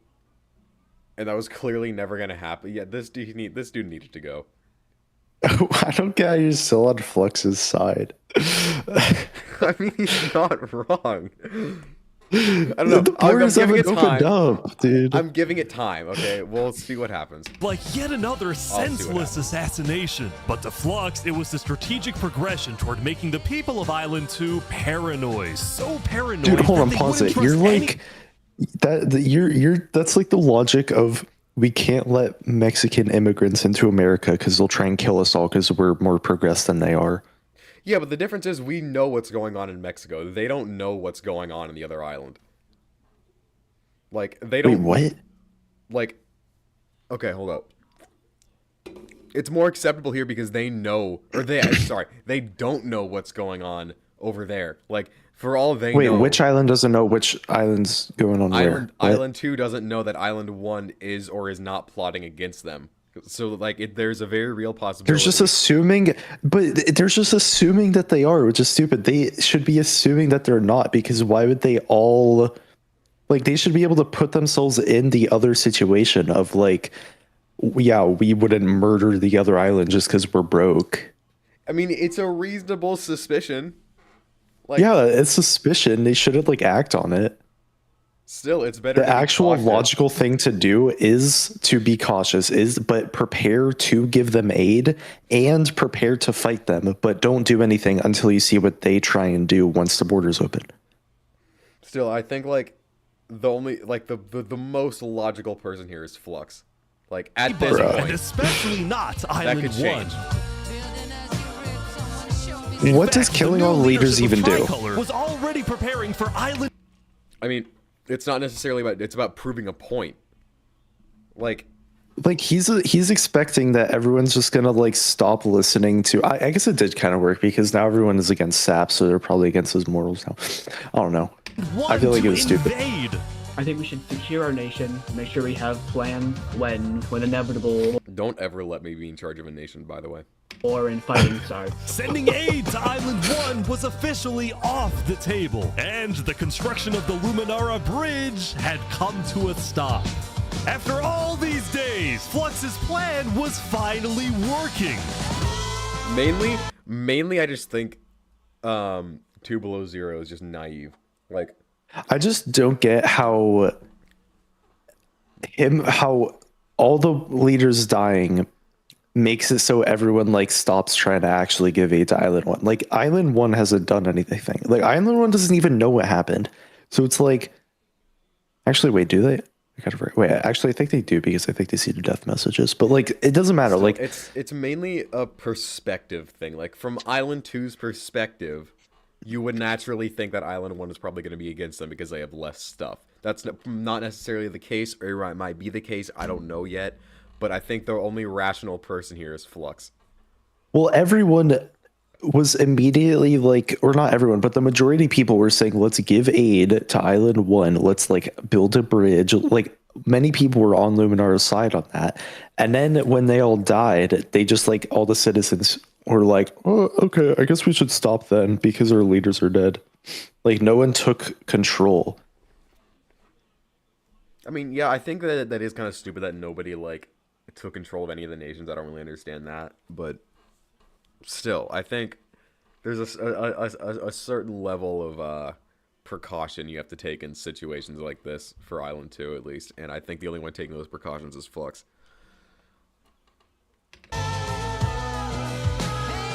Now, the Cast Coalition, meanwhile, hosted a diplomatic meeting on Day 6 to try and increase the morale of Island 2 before the border drops, although Cass herself was too scared to attend the meeting. And I am, like, I want to enter, but my members are telling me not to because there was an attempt on my life yesterday. Right. Because Cass was one of the last remaining major leaders on Island 2, What? she now had guards with her at Well, all yeah, but times. that's because Cass is useless. That's what makes her so useful. Good point. She's trying not to get assassinated. Okay, yeah. Well, not just that. She's like making she's allowing everyone to do what they want, so people join her because like there's no drama, and because there's no drama, it makes her seem useless. But like, Okay. her Yeah, use is not. She's not power hungry. That's why she's like good. Okay. I mean, yeah. Okay, yeah, that's not wrong. Do not die. Please don't die. That said, everyone would soon be tuning into the trial of Saparata to find out whether Saps will be freed or executed. Several nations argued over who would get to host the trial, but the Commonwealth ended up winning. We've made this beautiful venue to show the world that the Commonwealth is still the strongest. But first, Down in the mines, they all been searching for something. Down in the mines, why is it up here? They're moving the warden up. No. No, they're not. Oh, shit. They're bringing it to the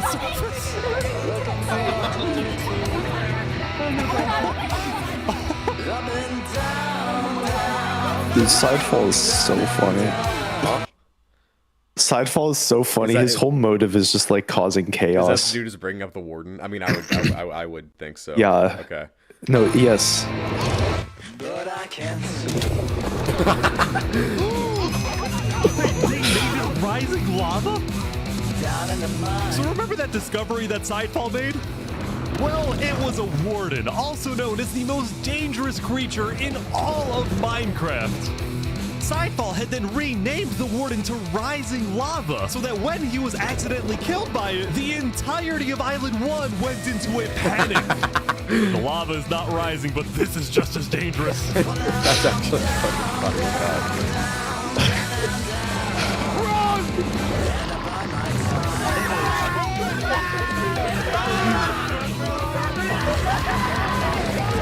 The warden had been unleashed onto Island 1, going from place to place, terrorizing civilizations. It will literally like never go away. Yeah. That's actually fucking amazing. I love that so much. Sidefall was just mad that no one believed him, so he was like, you know what, fine. Until eventually it got to West Helm. Yeah. The West Helm army was ready. What? Ready? Nope. Aim! Fire!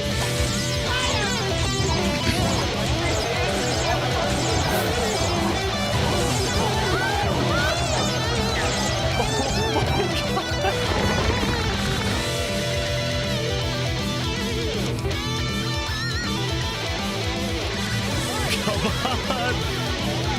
Oh my gosh.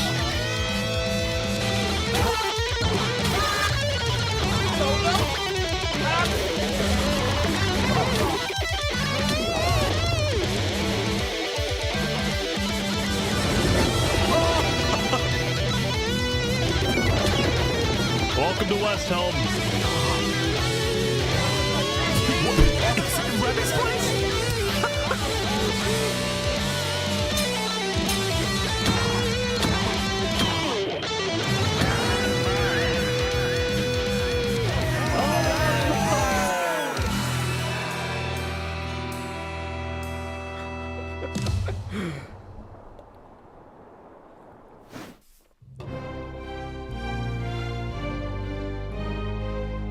The defendant Saporata is accused of 7 counts of murder, including the murder of Joe Field, the murder of Alkaline Alk, and the murder of our very own Coraline. I will hear the prosecution's argument, followed by the defense, and then I shall make my ruling. Okay, guys, I feel really unsafe.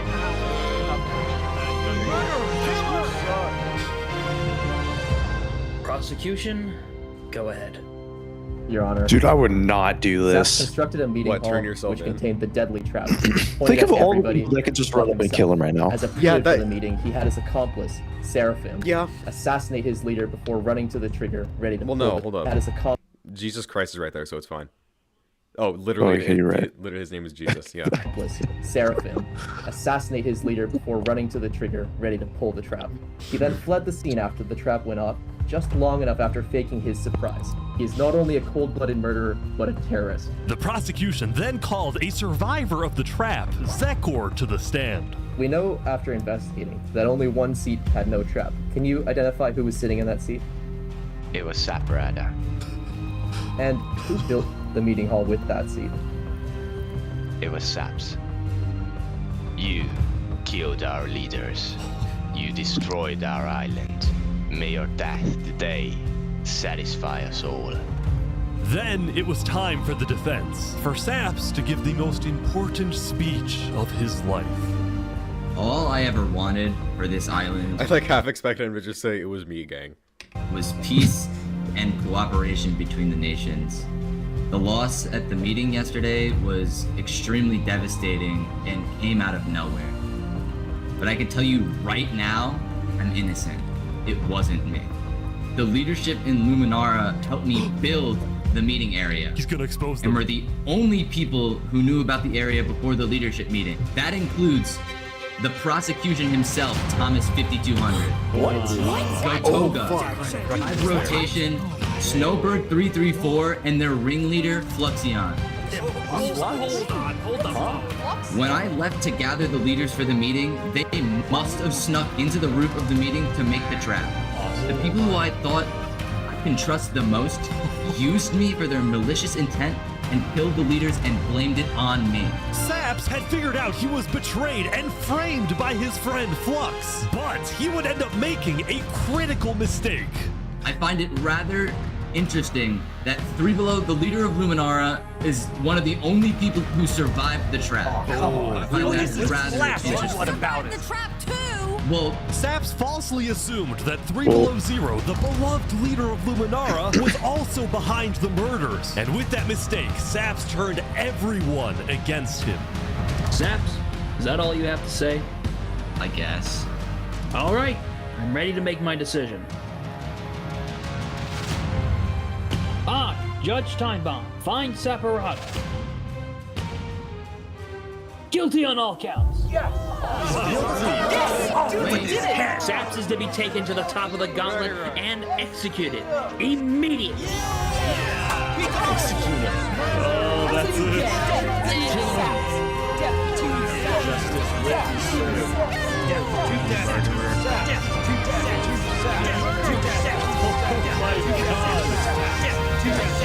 Poor Saps. Rose just so wanted bad to for stay him. out of it. Yeah.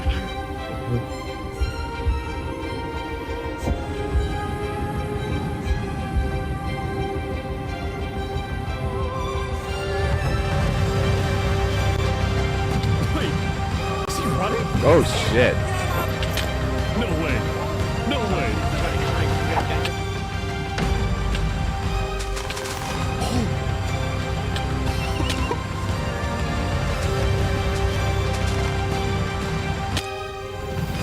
Fall damage.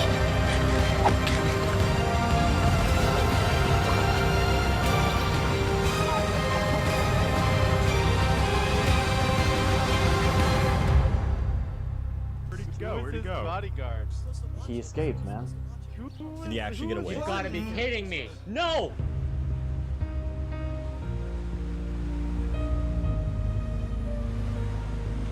Low-key, the Island 2 politics is actually crazy. You killed our Just wait, dude. Okay, It's so much worse.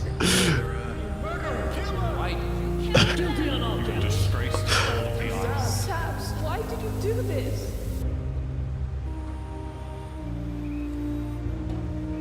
Hey, I mean, at least he tried. Yeah, it was probably kind of stupid to be like, oh, and your whole government was in on it. I mean, to be honest, like, they kind of were. He should have just like, he should have just not said that. Yeah, Even if he knew, right. he'd just been like, it won't me, it won't me, gang. Yeah. Shouldn't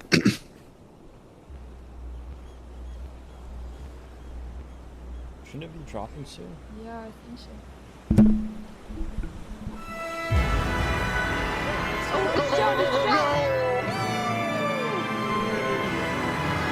It was day 7, which means the border had officially dropped. At first, people were kind of in awe. Whoa, this is beautiful. Going from one island to another after all this time was a major culture shock. Is this Island 1? Whoa! And as expected, Island 1 people immediately started taking resources from Island 2. They're taking the sheep. But the flow of resources wasn't all in one direction. Probably gonna take some gravel back to Island 2. We don't have a lot of it. Still, as people from the two islands started meeting for the first time, they were surprisingly friendly to each other. Like these two who made a tunnel connecting the islands from underground. This is amazing! We've linked Island 1 and Island 2. For the longest time, Island 2 feared an invasion by Island 1. But on day 7, that fear completely disappeared. It became very clear that Island 1 had no interest in war. Instead, they were just happy that they could finally enjoy Island 2 for themselves. The water isn't boiling. That said, at the beginning of day 7, Lingolini made a big decision. He had decided to move out of the volcano and relocate his entire mafia to Island 2. See, this is much more organized than Island 1. After yesterday's netherite meeting, which got a little heated, Lingolini had legitimate fears that Infernus might seek revenge against him. So, hoping to live a more peaceful life, Lingolini went far away and settled in the Caste Coalition. Holy You're crossover. the leader of a mafia, I've heard? Yes, we are, but we might do some rebranding over here. Are you guys like violent? We weren't violent much, but we have done some political talk that has not been taken well, which is the reason why we're here. Sensing potential danger, Cass decided it was best for Lingolini to set up his home outside the Caste Coalition. That said, the Caste Coalition was now bigger than ever before. On day 7, Cass hosted a funeral for the deceased Wood Daddy, and over 100 people across both islands showed up. We are gathered here today in the cherished memory of Wood Daddy, a beacon of kindness in our... That was so funny, though. Yeah, she was the one that like killed him. It's literally her fault.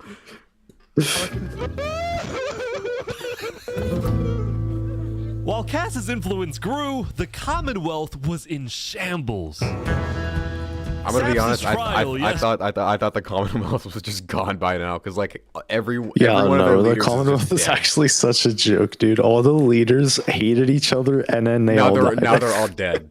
Yesterday was a disaster for the Commonwealth. Island 2 had entrusted the Commonwealth. Like, look, only one of them is still alive. Yeah. To run the trial of Saps. So when Saps escaped his execution, people lost all faith in the Commonwealth, which at one point was the most powerful civilization in the world.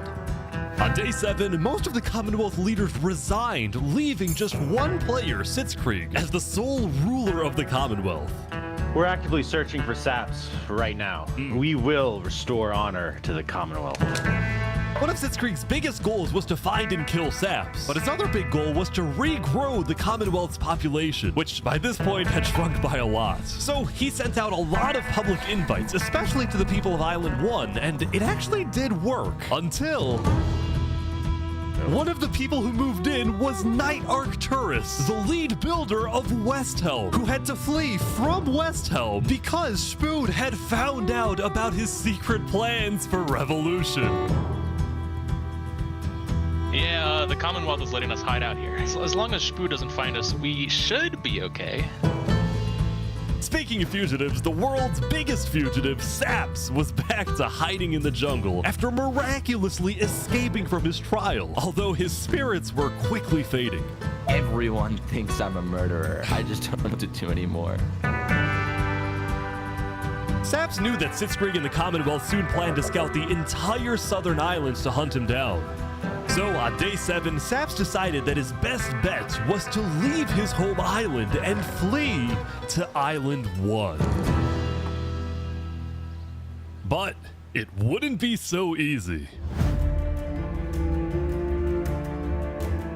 Because the border had just dropped, people were constantly going back and forth between the two islands, which means traveling by sea could be dangerous. So Saps decided on another method of travel. He went to the place where he was least expected.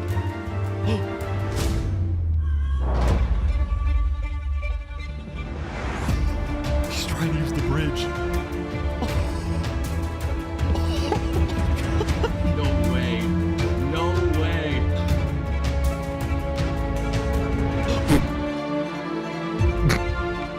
Okay, that was stupid.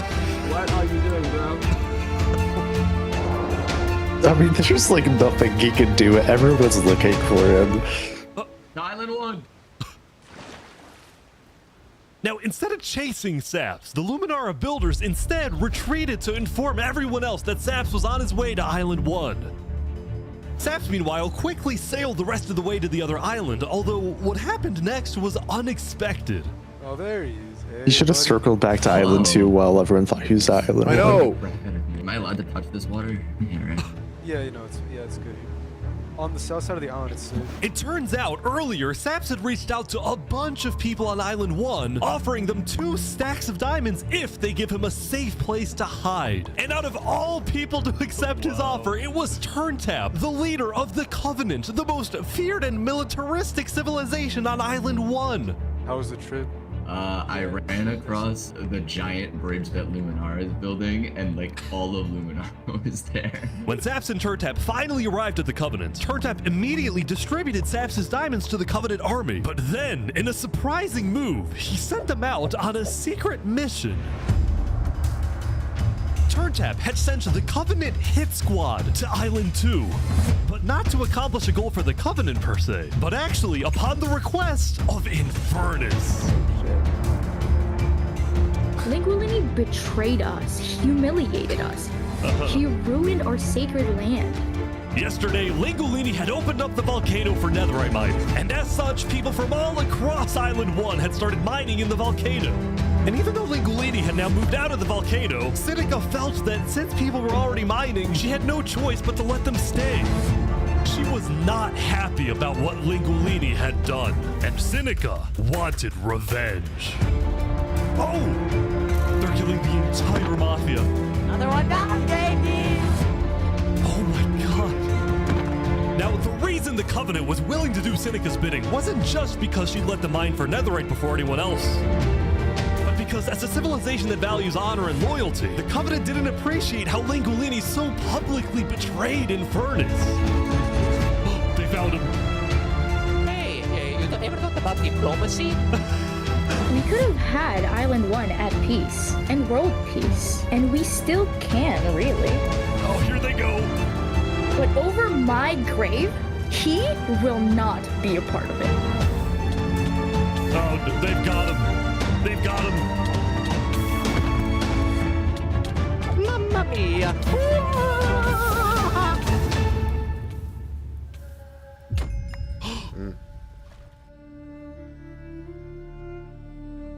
Yeah, I kind of knew he was cooked. The Covenant had massacred The fact that he outlived Spood is mafia. beyond me. Wait, when did Spood die? No, what? Wait. No, sorry. The fact that Spood outlived him is beyond me. Oh, okay, I was about to say. Before anyone could retaliate, the Blue Cross announced they would schedule a hearing, calling on the Covenant to explain what they had done.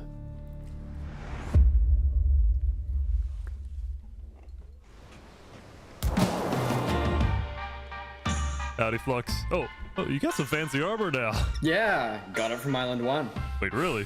Earlier today, Flux and his crew had gotten their hands on a super rare armor trim by trading with the Covenant, who had... Who did Flux originally work for? Luminara. Okay. Picked up the armor trim from the Warden when it died. Yeah, he was second in command. Yeah. Now, of course, Flux had no idea that the Covenant was also trading with and harboring his arch nemesis, Saps. But he did know one thing. I heard Saps ran to Island 1, so we put out a massive bounty on his head. Flux was now determined to have Saps killed, because Saps was the only other person in the world who knew that Flux was behind the murders of all the Island 2 leaders. Basically, if Saps dies, Flux gets away with everything. And ideally, the sooner Saps dies, the better, because of incidents like yesterday. That includes the prosecution himself and their ringleader, Fluxion. Fortunately for Flux, it didn't seem like anyone at the trial believed Saps. If anything, Saps' accusation only made people hate him more, especially the people of Luminara, who weren't happy that Saps accused some of their fellow citizens. What do you want to do to Saps? Kill on sight. We hunted him down the other day. We couldn't find him, but we have speculation of where he is. After the murder of their beloved leader 3 Below Zero, Luminara soon planned to host an election, and the current frontrunner was a player named Legacy. Me and my parrot, we've just been going... Anytime I hear an election in like a server like this, I know everything's about to just get blown up. That's from personal experience, by the way. Around to different houses, knocking on doors. I think we're gonna win this thing. For a moment, Flux also considered a run for leader, although he had basically already accomplished everything he wanted to do. Look, no matter what people say, Island 1 was planning to invade us. They would have just walked right ahead. But now that we have stronger leaders, more cautious leaders, they're not gonna do that. We have world peace. And not because of a bridge, but because of me.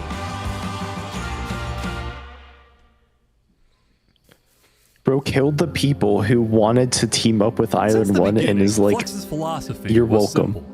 You can never show kindness to your enemy if your enemy wishes to destroy you. Yeah, dude, if he didn't kill them, it would have been better. All those people wanted to team up with Island 1. To kill you. This is why Flux believed it was necessary to eliminate the Island 2 leaders who wished to be kind. But the cost of their deaths was devastating. The people of Tricolor still mourned Jofiel, building a massive statue to honor their deceased leader. We've just been trying to focus on restabilizing our nation. Obviously, the passing of Jofiel hit us pretty hard. Meanwhile, the people of Aperion had elected a new leader, but Aperion was never quite the same after the death of Alkaline Elk. The people of the Commonwealth were also in shambles, having a much smaller civilization than they started with.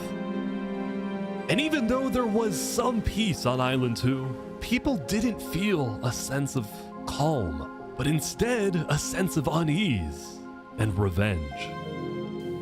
They needed closure, and they were determined to kill the person who they believed murdered the leaders they loved. Saps knew that it was only a matter of time before someone hunts him down, or someone in the Covenant betrays him to collect the massive bounty on his head. So Saps made a last-ditch effort to try and get a strong ally for his cause. He asked Turntap to take him to the largest nation on Island 1.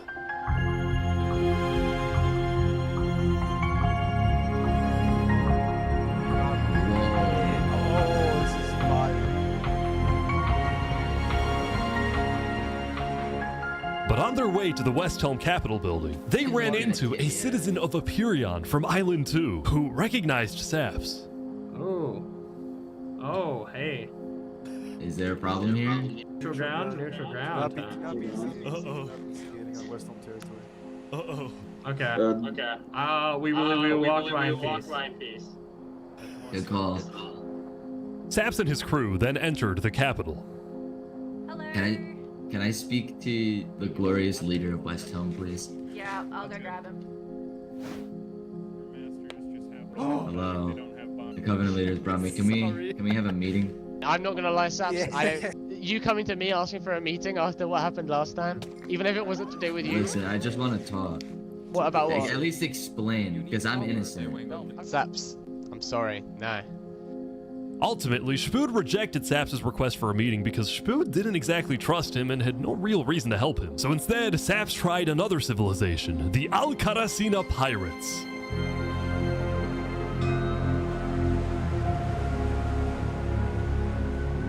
Although when he arrived, things felt a little off. Now, since you're here, you have to drop all your gear. I'm just kidding. Well, about that. Wherever you think is the safer option. At the end of the day, I don't want any of you guys to get killed for something that I'm... Bro, Spood is like, but then, suddenly, I'm scared of the Covenant, they're gonna kill me, and then goes to pirates instead.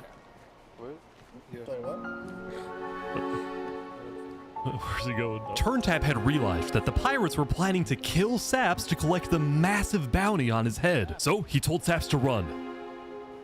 What's going on? 1 sec, you gotta go back to Covenant like immediately. We probably shouldn't have come out here. Now, on their way back to the Covenants, Turntap suddenly started acting suspicious himself. Are we safe? Is everything fine? What's going on? We can go back to Covenant right now. You need to tell me what's going on or I'm not coming with you. Dude, either like you can handle this on your own or like just... Here, I'll explain to you in a sec, just come on. Listen, it's hard to trust people right now, so I'm putting a lot of faith into you. This is so suspicious. As Saps ran, he pondered his choices. Either he puts his life in the hands of Turntap, who may be wanting to kill him and collect the bounty for himself, or he runs away. Now.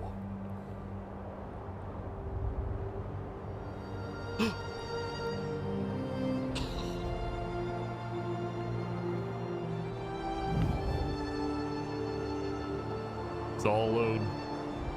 Saps then climbed the mountains of Island 1, escaping from the last remaining person he thought he could trust. He was now all alone in a world of people who hated him and wanted him dead.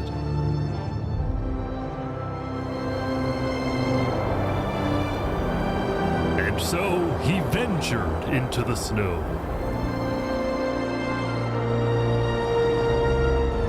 And started collecting blocks. Saps, what are you doing? I can't trust anybody. Flux won. He completely won. There's just no point anymore. Okay, sure. Yeah.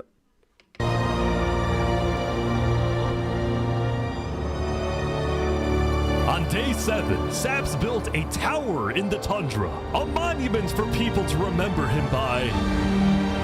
And he planned to jump off.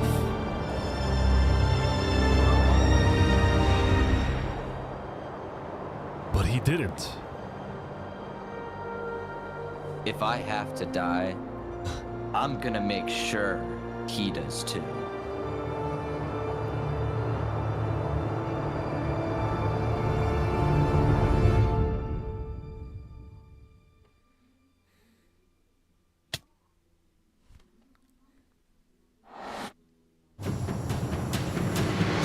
Welcome everyone! Today we have 2 new prisoners who will fight to the death. Rinit, you are charged with the attempted murder of several innocent West Helm farmers. Remy, you are charged with conspiracy to murder West Helm food supplier Dino's Earth.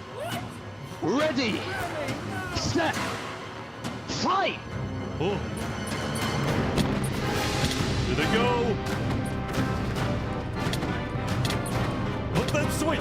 Wait, some guy jumped in! The heck?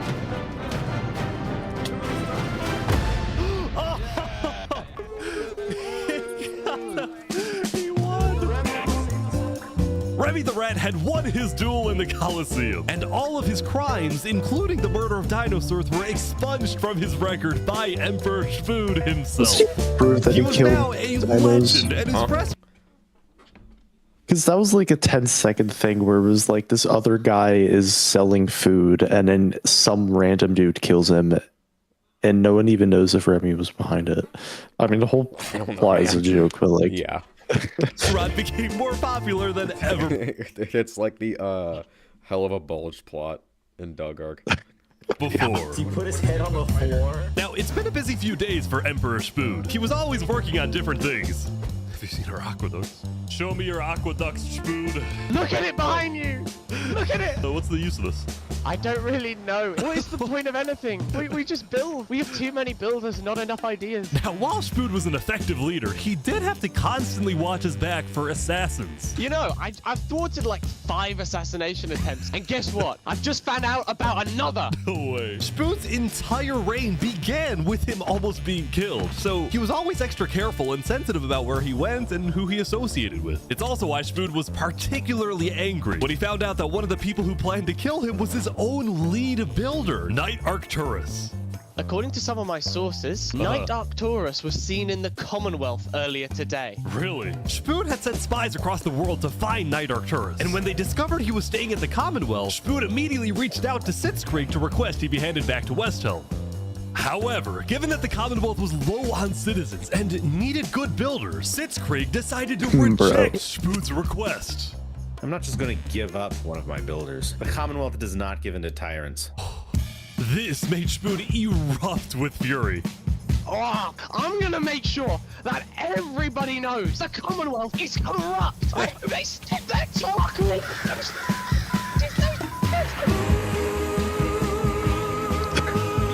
And so Spood went around telling everyone about how much he hates the Commonwealth. This whole situation became a massive drama, and it actually got to the point where the rest of Island 2 was getting annoyed with the Commonwealth.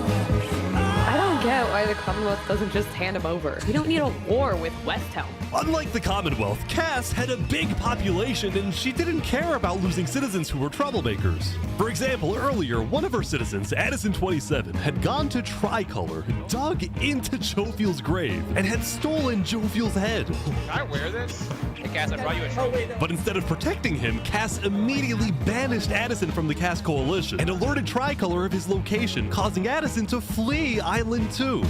It was this kind of no-nonsense leadership that earned Cass a lot of respect from not only her citizens, but other Island 2 nations who were now much more willing to ally with Cass than with the Commonwealth.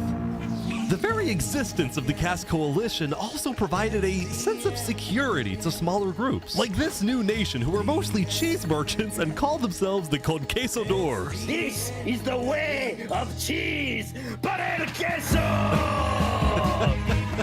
Since the border dropped yesterday, the economies of most Island 2 nations were prospering, with heavy amounts of trade and tourism between islands.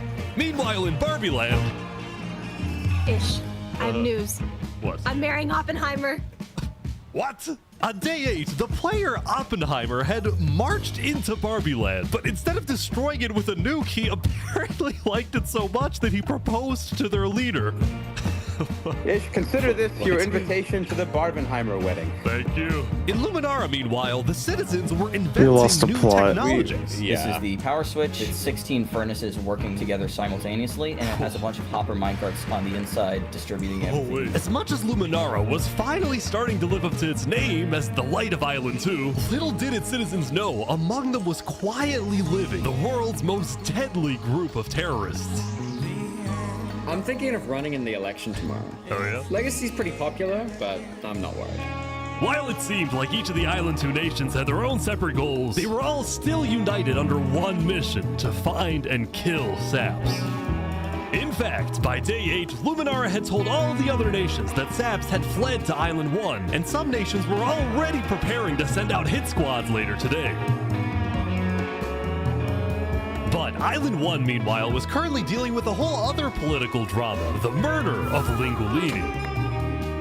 I cannot conceive how we are being this civil about this. They came in, they found him in the hole, they drowned him in lava. This player, Vietnam, was one of the few remaining survivors in the Linguini Mafia. Vietnam had escaped the Covenant's attack and wanted to get revenge against the Covenant, but was finding it surprisingly difficult to gather support. See, while the Blue Cross condemned the Covenant, nobody was brave enough to declare war on them. People feared the Covenant and its army, which is why Seneca secretly asked them to do the deed instead of doing it herself. If people knew that she was behind the attack, she would be in big trouble. But for now, nobody would face any consequences for the massacre of the Linguini Mafia.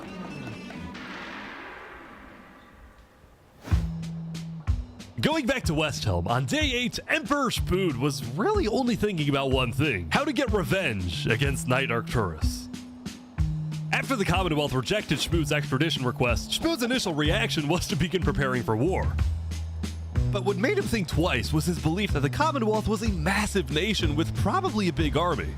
Spood also knew that declaring war could risk the entirety of Island 2 coming to the Commonwealth's defense, and maybe launching a counterattack on Westhelm. So, Spood decided to change strategies. He instead decided to try and bait the Commonwealth. See if he can make them angry enough to do something rash, something bad enough that would allow Spood to then declare war and have everyone's support. And Spood knew exactly how to make the Commonwealth angry. He invited back to the Westhelm capital the one person he knew the Commonwealth hated the most. Can we make a deal? We're running out of time. Saps is back, and Turntap's here too for some reason. This is interesting. Because the Covenant had brought Saps to Westhelm yesterday, Spood had specifically asked Turntap to protect Saps and escort him to Westhelm once again. While Saps didn't fully trust Turntap, or Spood for that matter, he knew that a meeting with Spood was a massive opportunity, and it was worth the risk. Hey, you can turn the sun away, paint the moon in blood. If we can do what we do best, we're nocturnal life. Saps, you are the person that, to my knowledge, murdered all those people on Island 1. Island 2, sorry. It was not me. There is a person on Island 2 that is behind all of the assassinations and the corruption. His name is Flexion. Emperor Spood was having trouble believing Saps, but he went along with it for now. Well, it seems like we both have gripes with Island 2. Spood then proceeded to tell Saps and the Covenant about his feud with the Commonwealth, and how he needed Island 1's support in case a war breaks out. There was just one problem. The Blue Cross Alliance was as good as dead. Infernus had basically left the Alliance after the last meeting, and the Covenant had stopped responding to the Blue Cross because of the Lingolini situation. So Spood decided to take things into his own hands and individually call the big 4 nations of Island 1 for a meeting. And he wanted Saps to be there so he could tell the leaders about corruption on Island 2.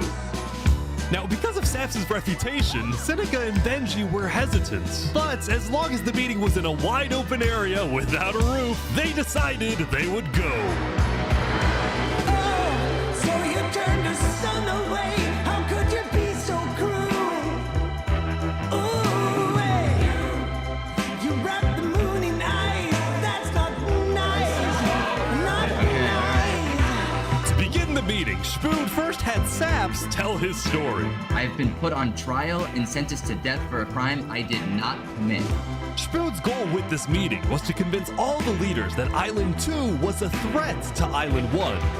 One of my right-hand men was murdered in cold blood by someone in association with the Commonwealth. It's one of the many injustices I've heard about on Island 2, and I want justice. Then, Turntap of the Covenant made his own statement. A few days ago, Covenant was approached by Luminara to speak of a potential trade agreement. Legacy AN approached me in regards to Fluxion, the guy who Saps is claiming killed everyone, which I do believe. Whoa. Apparently, back when the Covenant traded armor trims with Flux, they had also done the same deal with Legacy. And Legacy had voiced concerns to Turntap about Flux's run for leader, including how Flux was demoted from second in command, and rumors that he's paying people diamonds to vote for him. This gave Saps and Spood's stories a little more credibility, which was crucial for getting everyone on board with Westhelm's military proposal, which was, if any nation from Island 2 attacks Island 1, then the entirety of Island 1 must strike back. If all leaders are in agreement to this, please say aye. Aye. Aye. Aye. This is for us a problem. Benji was hesitant to join any military alliance because Elysium was the nation of peace, and he knew that his people were opposed to any changes that threatened their peaceful lifestyle. Council might not agree. Do you believe if Saps was at the council meeting, would he potentially have the chance to convince them after telling his story? I think he might. As long as Saps agrees, it's up to you. I mean, yeah. Saps and a few of the others then walked to Elysium on a mission to reunite Island 1.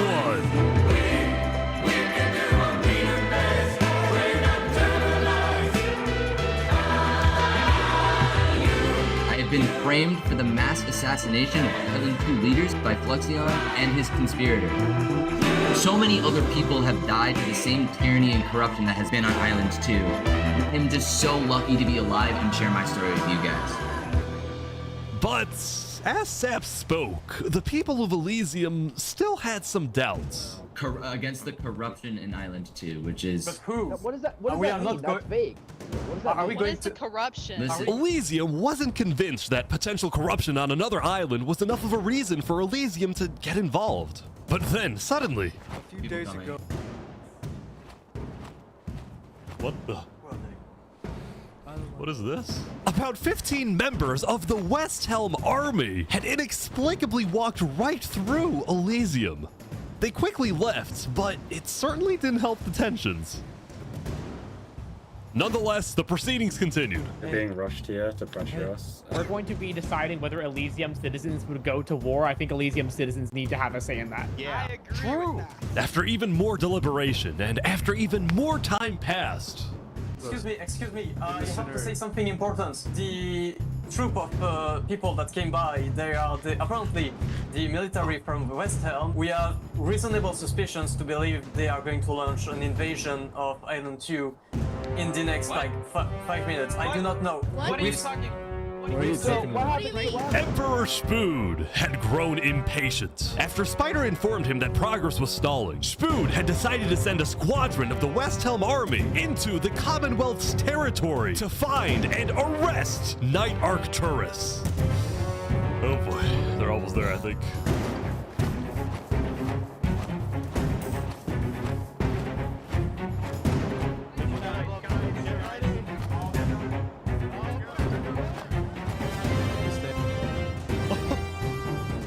Hello, Ben.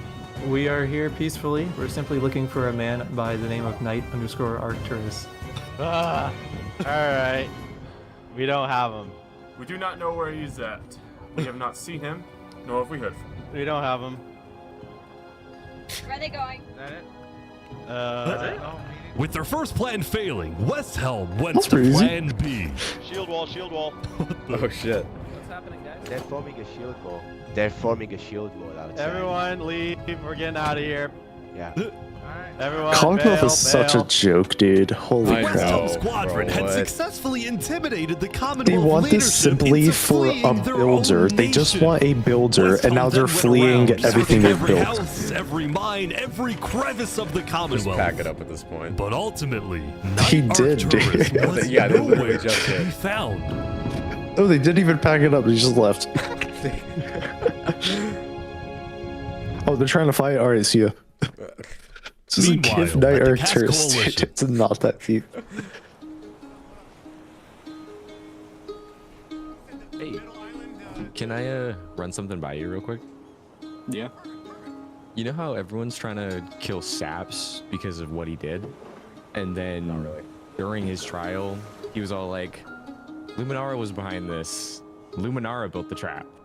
The leadership in Luminara helped me build the meeting area. That includes the prosecution himself, Thomas 5200, and their ringleader, Fluxion. So, I was sailing past Saps' place a few days ago. God, this dude is digging. Or what? Oh. You see that? You see that guy? Yeah. Isn't that Flux? Yeah, kind of looks like him. Yeah. What's he doing at Saps' place? And why is he gathering blocks? You go to show Cass. Oh crap. Oh crap. What do you think? Interesting.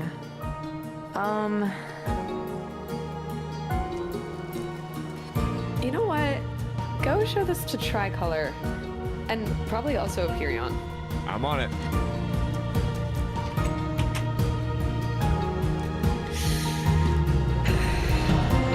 Does Tricolor still even exist? Like, A citizen of the Cass Coalition had been reviewing his old video footage when I he guess happened they to do, notice but, like- Flux digging for sand, a prevalent material in Saps' roof.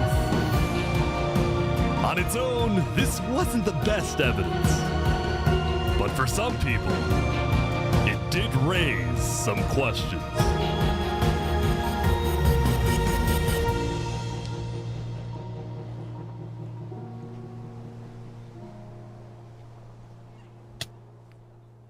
What is that like the real life equivalent of? I don't know. Because it's like on the tip of my tongue. Like, Yesterday, Oh, Saps had spent the boy. day getting brought into meetings with the most important people on Island 1, and he didn't really know what to make of this. In one sense, he was incredibly lucky to finally have some support. But he also questioned how real this support is, and who he can really trust. See, Saps knew that the Covenant generally did not like the people of Island 2. The Covenant believed that Island 1 was the supreme island with better culture, customs, and traditions. They were also known to be ruthless, having massacred the entire Lingolini Mafia. It's why Saps was suspicious of Turntap's offer to continue protecting him, especially after he ran away. But Saps knew he needed powerful allies as world tensions were ramping up. When Spoon invaded the Commonwealth yesterday, he got a lot of criticism, mostly from his own neighbors who were blindsided by the move. Spoon could have dragged all my people into war. Elysium is a nation of peace. Like that, any hope for a Big Four alliance was basically dead, especially since the other nations were now dealing with problems of their own.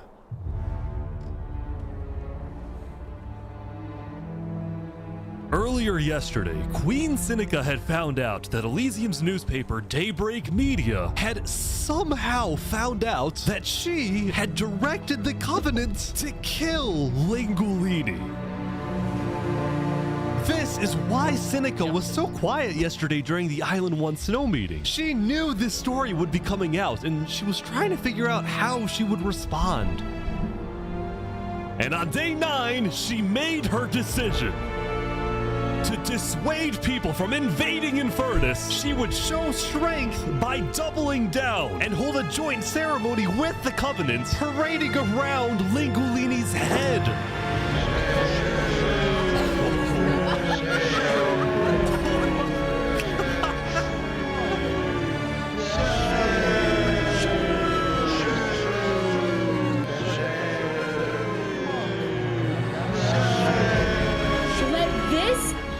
Lesson.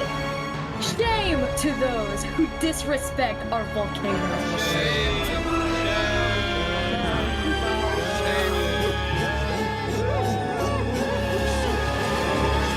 Meanwhile, on the other side of the island, the Blue Cross was hosting a meeting. Vietnam, I'm getting word that Infernus is having a ceremony to burn the head of Mario. If I can't get his head back, then it's war. I will put my hands around each and every one. The leaders and representatives then decided that Infernus needed to be punished, and they started discussing whether or not to declare war. But then, not even a minute into the discussion... If everyone is against them, then we are not going to... Benji's dead! Benji's dead! What? Benji, the leader of Elysium, had suddenly died. And before anyone could even ask about what happened, a member of Daybreak Media made a shocking revelation. We know that Benji had been one of the people who made the call to kill Lingulini. What? Apparently, Benji had admitted to Daybreak Media that he, alongside Infernus, had approved the killing of Lingulini. At the time, Benji believed that killing Lingulini would finally resolve the conflict over the volcano and bring peace to the island. But I mean, that's not a crazy assumption. Seriously regretting Yeah, I this was about to decision. say. So he told Daybreak Media everything. Why would he tell them, though? Infernus, Yeah. and then ended his life. Oh, shit. Now, because Benji had repented, the Blue Cross Conference decided not to punish Elysium and instead focused on Infernus. I don't know Dude, about Infernus is starting to piss me off. Yeah, Infernus is actually Give like Infernus a chance to tell their side. Flux was Zero representing logic. Luminara at the meeting, and the leaders actually agreed Like, at least with his Commonwealth idea. is, like, So later trying to today, make there sense. would be a trial against the entire nation of Infernus. Now, when the meeting came to an end, Flux was approached by a few guards from Tricolor. Alright, look. We know about the assassinations, alright? What assassinations? You're under arrest. You're coming to Tricolor. You're gonna have a fair What? trial. Just come with us. What are you talking about? Tricolor had issued an arrest warrant for Flux after they obtained incriminating video evidence from a citizen of the Cass Coalition. Being possibly responsible for the death of Jovial in any capacity. What are you talking about? We know Seraphim was guilty of that. There are concerns that you may have been involved in other ways. If you believe yourself innocent, I believe that you are. I trust that you're innocent because you told me you were. But right now, the most important thing you can do is simply go to the trial and prove that you're correct, which I believe This you is are, an okay? outrage against Luminara. I cannot No. believe that you would accuse me of this. Now, the truth was, Tricolor wasn't necessarily convinced that Flux was guilty. They just wanted Flux to go to trial so that he could answer their questions about the videotape. Why didn't you not bring this up beforehand? So if you were guilty, you run away. You're seriously This scared is an that I'm going to outrage. run away from a trial. You agree after what happened with the Commonwealth, we can never be too careful about stuff like that. We're both Fine, not. fine, I will go. But this is an outrage. All right, let's go. We're gonna remember. We will not stand for this. Flux is getting arrested by Tricolor.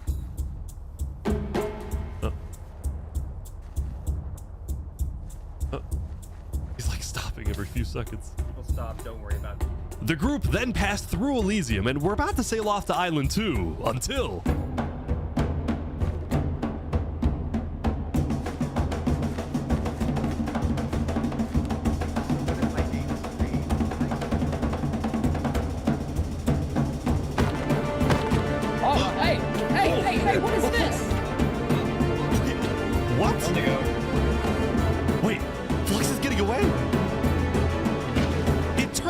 fact, Flux had secretly told a member of his own crew to come and attack him so that he could run away from his arrest without looking guilty.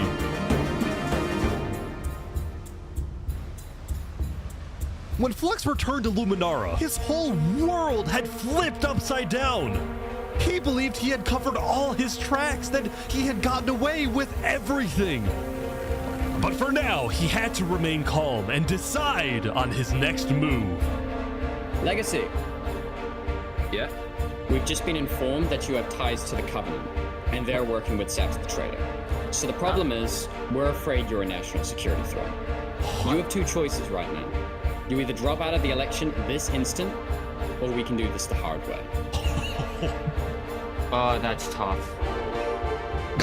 All right. By forcing Legacy to drop out of the election, Flux had automatically become the leader of Luminara. Which means if Tricolor still wanted to arrest him, they wouldn't be able to just walk ahead and take him. They would have to invade Luminara itself.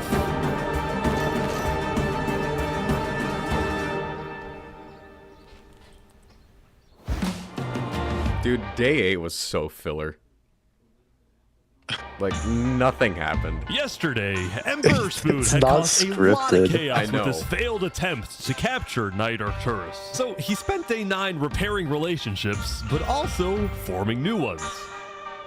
For example, earlier, Spoon had received a message from a player named Addison27 who wanted to sell Joe Fuel's head in exchange for netherite. Spoon accepted the deal, gave Addison a place to meet him at, but then he gave Addison's location straight to Tricolor. Armor. Show us the head. Yeah, there it is. Oh, no. Give it right now. I got it. Now, this actually led to an alliance between West Helm and Tricolor, the first ever multi-island alliance, and a strategic move by Spoon to befriend the neighbors. Wait, pause it. of What the happened? Alliance. What? Alliance. No, like, what happened? Wait, just go back. Just go back. Go back like 30 seconds. Show us the head. Yeah, there it is. Oh, no. Give it right No, now. no, further. Madison's location accepted the deal. Earlier, Spoon had received a message from a player named Addison27 who wanted to sell Joe Fuel's head in exchange for netherite. Spoon accepted the deal, gave Addison a place to meet him at, but then he gave Addison's location straight to Tricolor. Oh. Show us the head. Yeah, there it is. Oh, no. Give it right now. I got it. Now, this actually led to an alliance between West Helm and Tricolor, the first ever multi-island alliance, and a strategic move by Spoon freaking to Spoon care befriend about the head? neighbors of the Commonwealth. Great question, man. Later, Spoon also visited the Covenant after he heard about some civil unrest going on. So they all just left, just like that? Apparently, about half of the Covenant's entire population had decided to leave the Covenant. This is because they believed TurnTap was betraying the Covenant's values by constantly trading and associating with Island 2. And what made a lot of them really angry was the fact that TurnTap was making them protect Saps. See, originally, TurnTap had only brought Saps in to get diamonds for his army, but the more he heard about Saps' story, the more he became captivated by Saps and wanted to help him. In fact, the reason TurnTap had acted strangely on day 7 wasn't because he was thinking about killing Saps. It was because he had just saved Saps from the Alcaracina pirates, and he was worried that the pirates would attack the Covenant in retaliation. Walk ahead. Anyway, now that TurnTap had the pirates against him, as well as much of the Covenant forces, which TurnTap himself had trained to be ruthless, it's fair to say that his life was in grave danger. But before he and Spoon could figure out a solution, the Covenant suddenly had a surprise visitor. Come here, you're under arrest. Uh-oh. Yo, they're trying to kill me? You killed our leaders. You destroyed our island. After days upon days of searching, the Commonwealth had finally found Saps. It's literally the guy. Saps is now hiding. This player, Zekor, was now the main diplomat of the Commonwealth, and he knew that this was his opportunity to finally kill Saps. The last thing he needed to do was to convince Spood to hand Saps over. Spood, come here. Please, let's have a talk. Let's have a chat. Are you a friend of this criminal behind you? Alright. Could you guys come inside? Oh boy. Here we go. Wait. Who did Saps originally work for again? No one, dude. He was just friends with Flux. Oh. Remember, he was out. He was like Put all by of our himself. fighting behind us. I propose a trade. You give me Saparada, and the Commonwealth gives you Night Arcturus. Oh wow. RT for Zaps. I mean, where would this happen? You can let us take Saparada now, and then we can kill Arcturus for you. No, don't kill him. He needs to fight in the Colosseum. Alright, we can make that work as well. Wait, so you're saying you know where he is? It's interesting because Sitzkrieg said he didn't. Okay. We don't have him. We do not know where he's at. Look, he comes back We're every slipped now up. and then. We'll find him. Really? Is that so? Why would I lie? So you'll find him for me. Spood, don't do this. Look, Spood, I have to be honest. I'm shocked that you're defending this criminal. Either you accept this deal right now, or I tell everyone from back home that you're harboring Saparada. They'll all declare war on you, and this will be the end of Westham.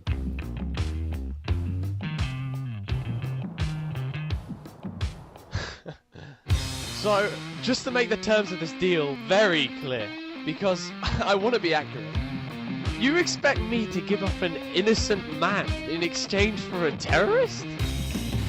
Is that really your offer? He's not innocent.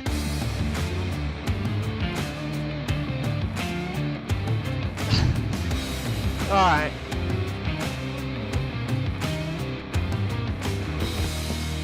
Get out. Now.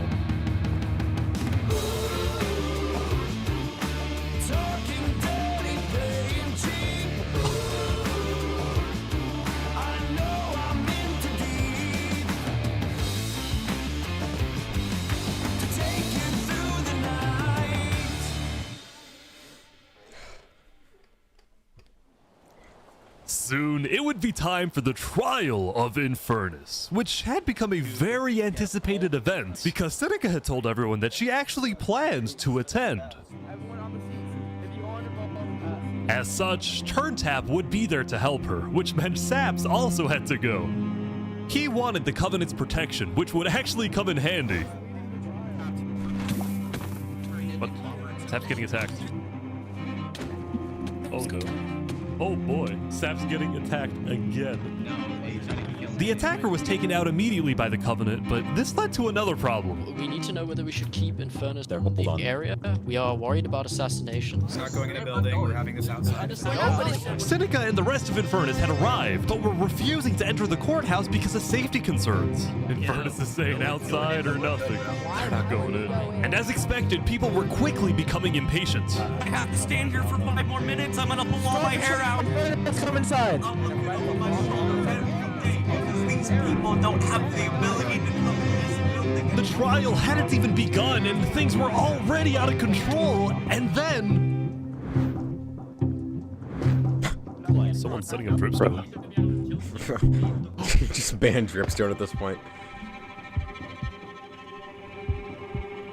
Oh shit, he's dead.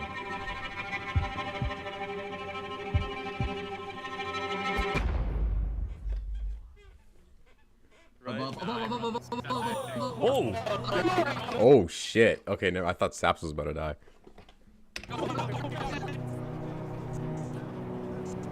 Just Like don't that, go in buildings. It's Yeah, just not worth it. Go in buildings. Killed by 2 disgruntled former citizens of the Covenant who had come back for revenge. Burn us back to the castle. Queen Seneca directed her people and all the remaining Covenant forces, who were now leaderless, to retreat to the Infernus Castle. Just erupt the volcano, man.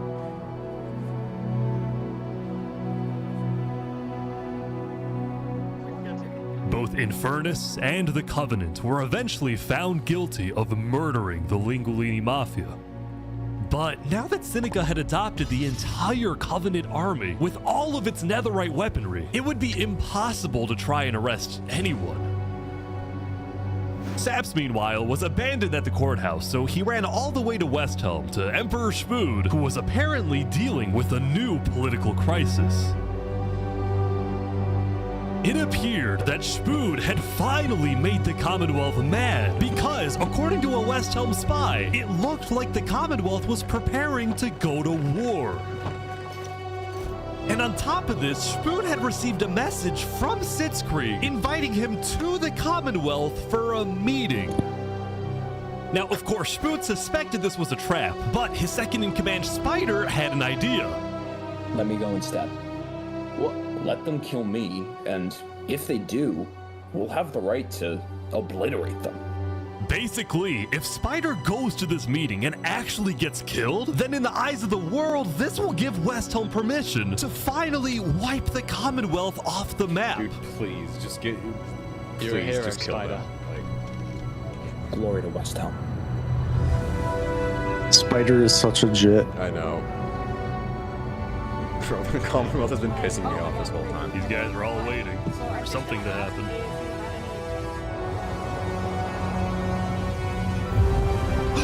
Yup. Oh my god. This is it.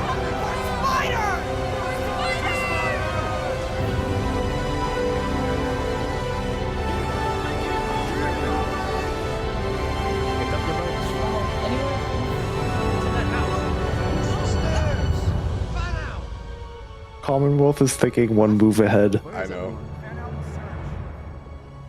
The Commonwealth had been completely abandoned.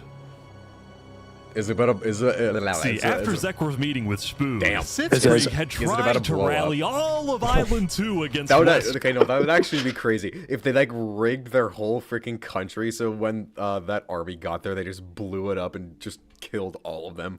I know, like Westhelm thought they were move ahead, but yeah. freaking Commonwealth is actually move ahead. Hell, but not a single nation joined him. Throughout its days, the Commonwealth had faced chaos, infighting, global humiliation, and now Sitzkrieg was utterly defeated. So, as a final jab against Westhelm, Sitzkrieg decided to kill Spider before dissolving the Commonwealth once and for all. Great job, man. Sitzkrieg and his remaining citizens then decided to pack up and relocate to the one place in the world that Westhelm wouldn't be able to infiltrate. Are we dead ass? What the fuck? Arita does. Arita does. Okay, now what is in this for Seneca? Thank you, Seneca. Like, what's the Seneca gain from this? I guess just numbers. So many people. Oh my god. Infernus is massive.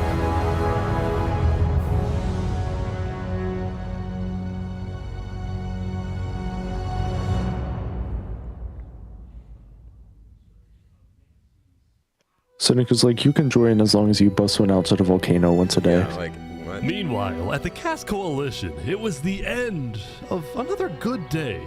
The farmers had produced plentiful Everyone's crops, gonna die. The businesses had made lots of sales, and there was even a birthday party. But while her people were happy, Cass knew very well that the outside world was quickly growing out of control.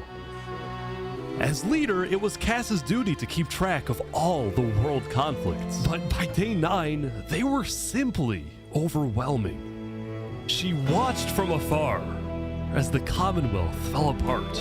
She watched as world leaders died left and right. She watched Infernus avoid justice by blocking themselves off, with netherite at their defense, as well as the volcano's sheer height.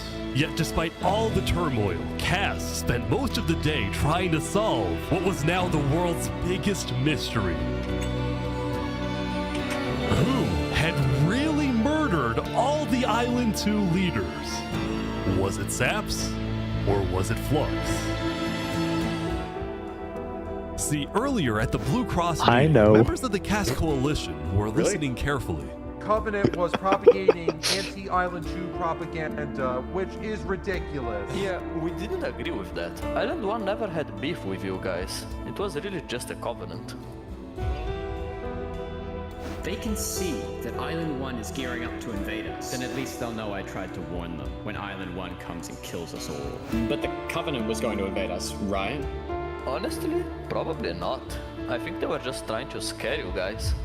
Flux had fully believed that Island 1 was going to invade and even yelled at the other leaders for doing nothing, which made Cass think, what if that's the reason he killed them?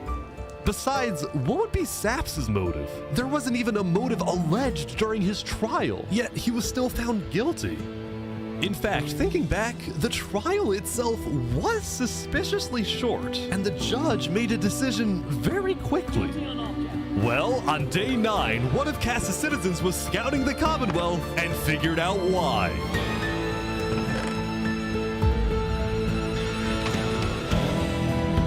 Flux had bribed the judge to ensure Saps was found guilty. When Cass discovered this, she immediately called for a meeting with local leaders. It's been Flux this whole time. I'm so mad. He needs to die. I never thought I'd say this, but you have my permission to invade Luminara. Okay, I'll tell my guys to prepare for battle. No, there won't be a battle. We go in, we take him out, we leave. Got it? Sounds good. See. All right, first thing tomorrow. There won't be a battle. Nope. Nope. And Furnace is going to be like, oh, okay, you can kill him. Welcome, everyone. Welcome. We gather here today because, well, we never got the opportunity to properly mourn our previous leader, Three Below. What's going on here? He was more than just a Luminaran, he was a friend, and I'm very much excited that we can continue his legacy and complete the bridge, Who the which hell he said would GTA 6 for have wanted. GTA 5i.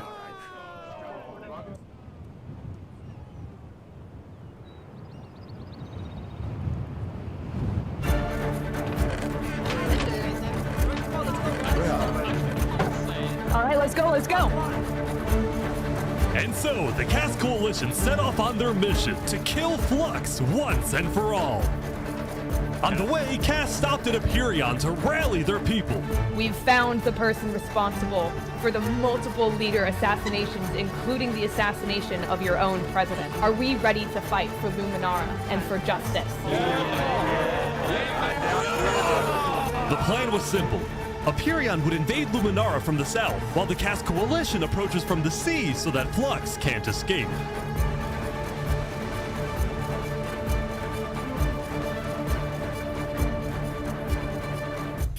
And I just,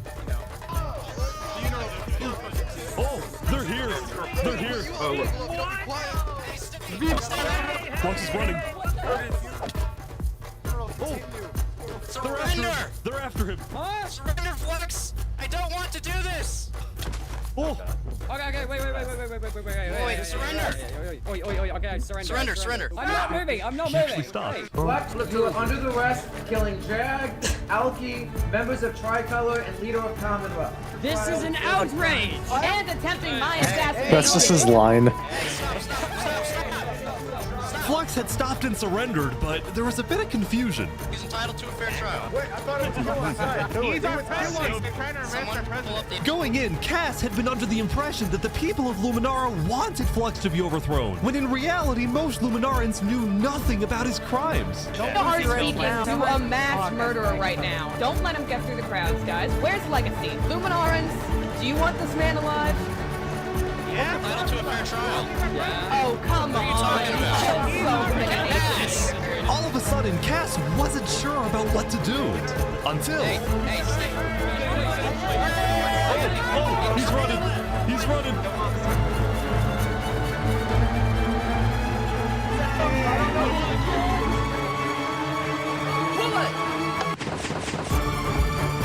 shit.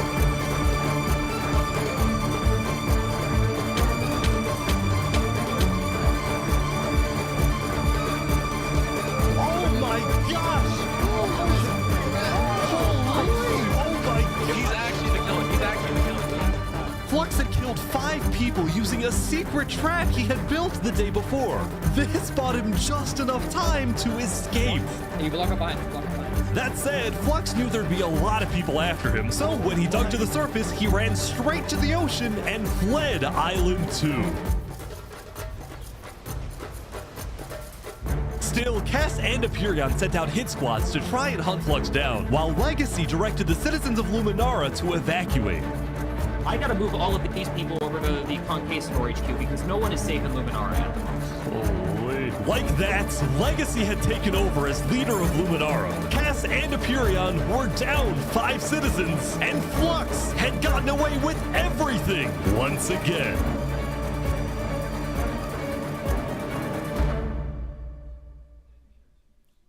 Or so he thought.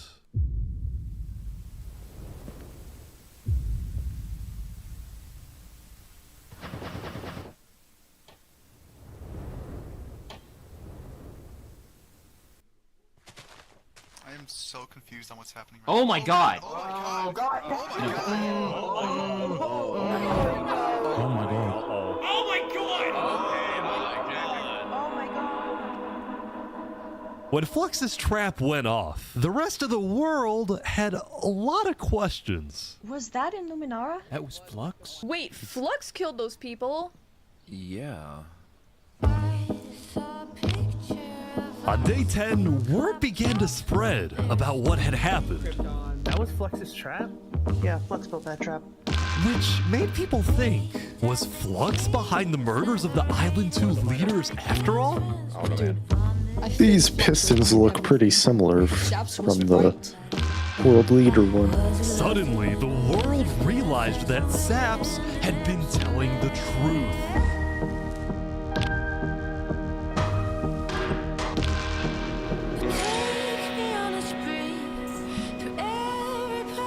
Saps, how do you feel? Dude, finally, I'm so happy. For the first time since he had got into hiding, Saps had been vindicated, proven innocent, and the world was finally on his side.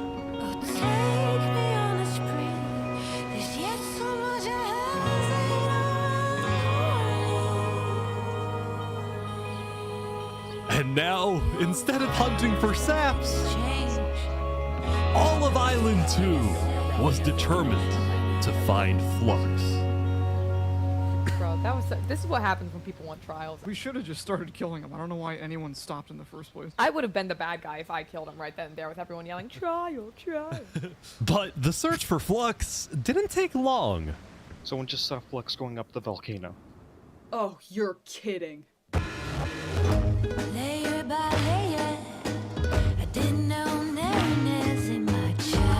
Queen Seneca had offered Flux Oh my refuge God. at Infernus under the condition that he and his crew build deadly traps all around the volcano perimeter so that nobody can break in. And also, he has to praise the volcano. Unfazed. Yeah, they're gonna pay for what they did. Yep. On day 10, all of Island 2 joined the Tricolor West Helm Alliance and declared war against Infernus. Alright, today we infiltrate the volcano for Spider and for Owo. And I just want to say, if I die today, I love you all. Glory to West Helm! And I love you, random citizen. Look who he is! He was my brother! He was everyone's brother! And they took him from us! They took him! Flux got away with murdering so many of our people and our leaders. Today, we get justice for our entire island.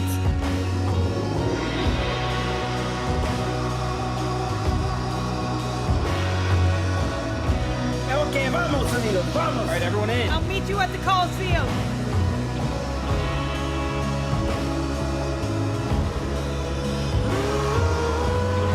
Let's go, let's go. Alright, let's go, everyone.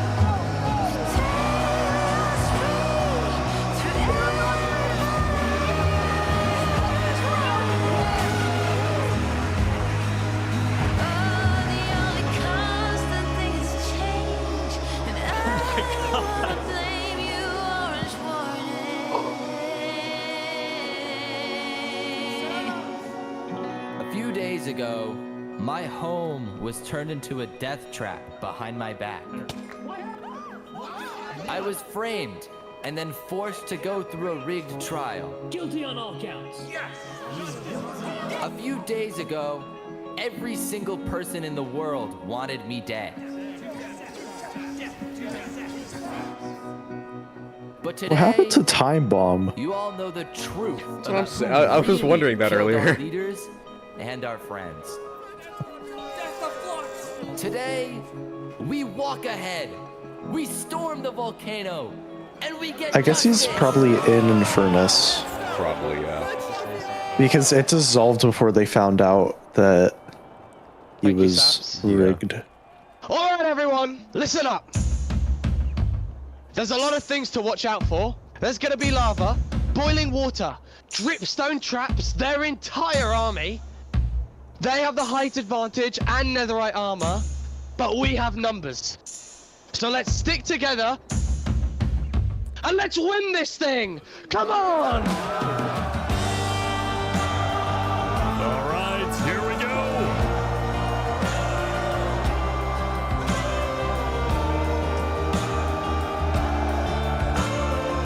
There's so many people.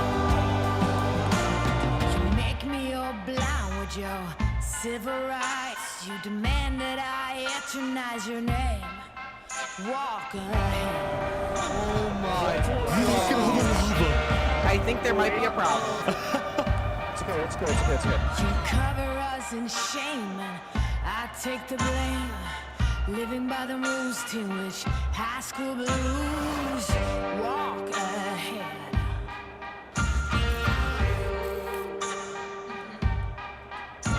Buchanans keep provoking. Blood returns, thirst choking. Can anyone stand this nonsense? Eaten away, telling us to stop and obey. To stop and obey.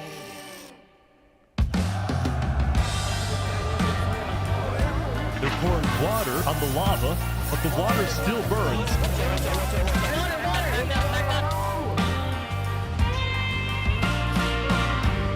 Okay, send out the covenant now, right now. Go, go, go, go, go. Oh, big fighting on the ground right now. Covenant is attacking from behind. Keep going!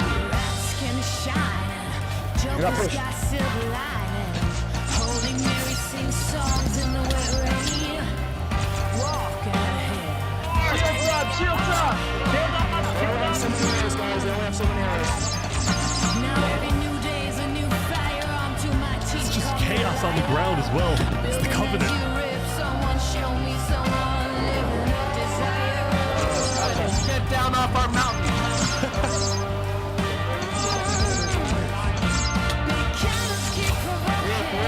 They got it, they got it. Everyone retreat, retreat, retreat.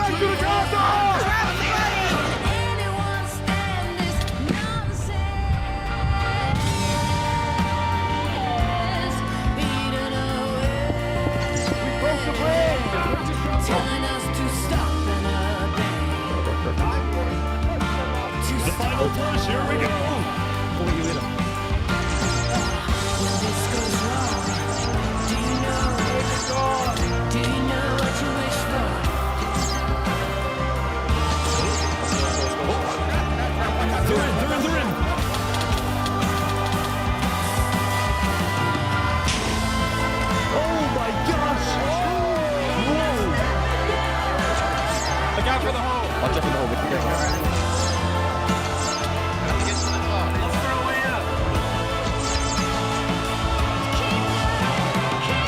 How do you even know who to fight? That's what I'm saying. Like they're all.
No. Surely not.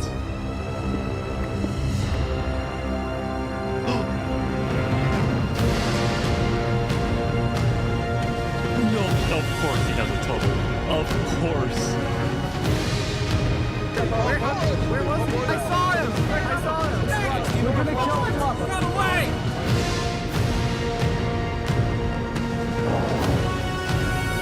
He's missing? Hold on.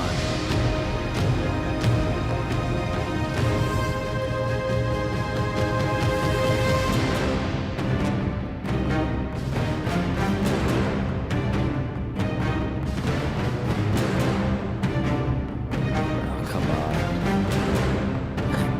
Alright guys, let's go, let's go.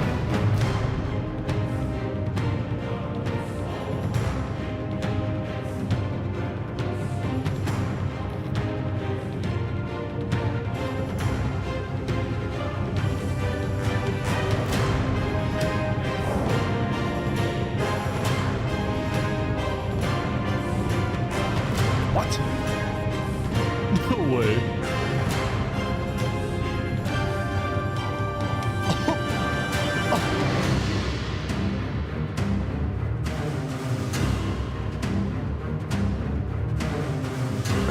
Wow, you actually showed up. Can't say no to a friend, can I? Let's make this a fair fight, okay? Flux. Ridiculous. Look at all these people dying right now because of you. You know, Saps, none of this would have happened if you had died like you were supposed to. I'm sorry for everything you've had to go through.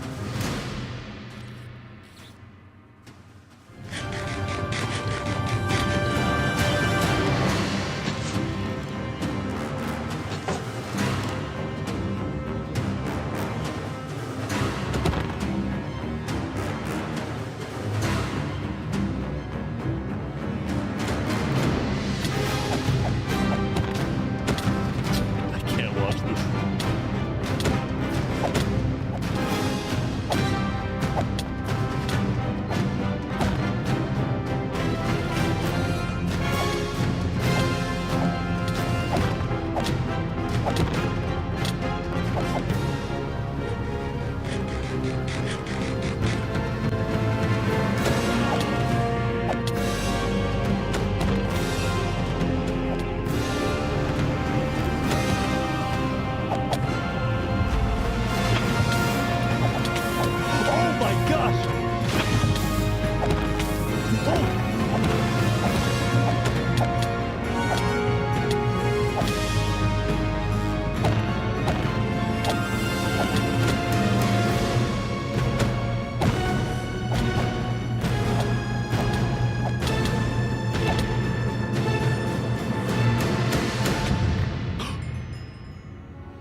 saps had killed Flux. And with that, Flux's reign of terror was over.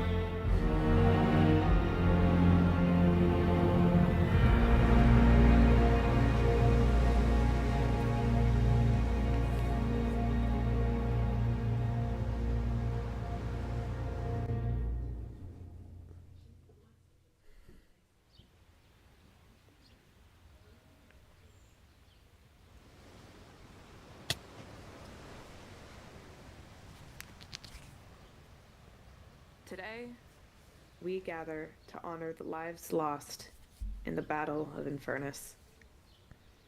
Since then, I think we haven't felt the same. I know I certainly don't. The Island 2 West Helm Alliance had defeated the Infernus forces. But winning had come at a high cost.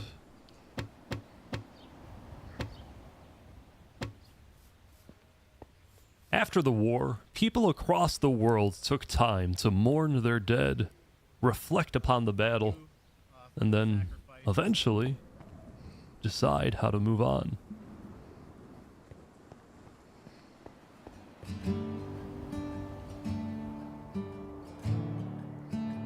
Now that Infernus, the Covenant, and the Commonwealth were off the map, there were talks of creating a new world government.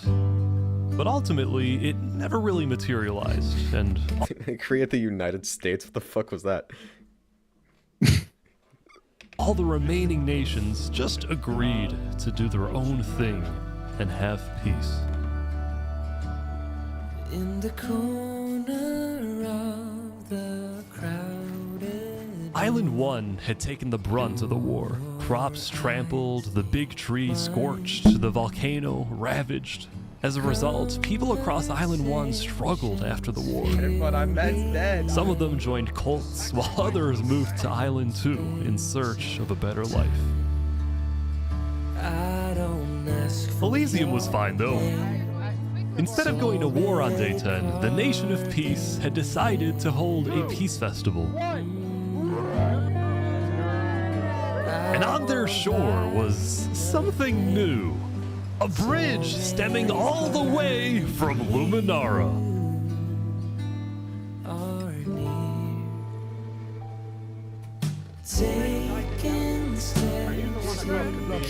And so everybody lived on in peace, including Saps, who at long last had returned to Island 2. Am I strong enough? This brings back memories.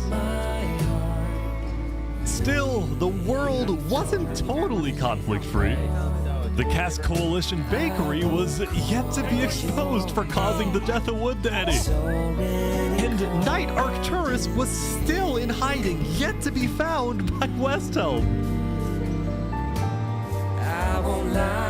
It's a big world, so it's not a surprise that many stories like these may just never end.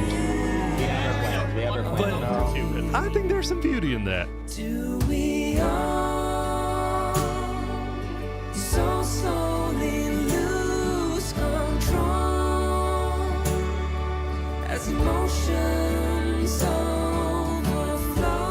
Yeah, we still have some work to do. We will catch that traitor. But tonight you can rest.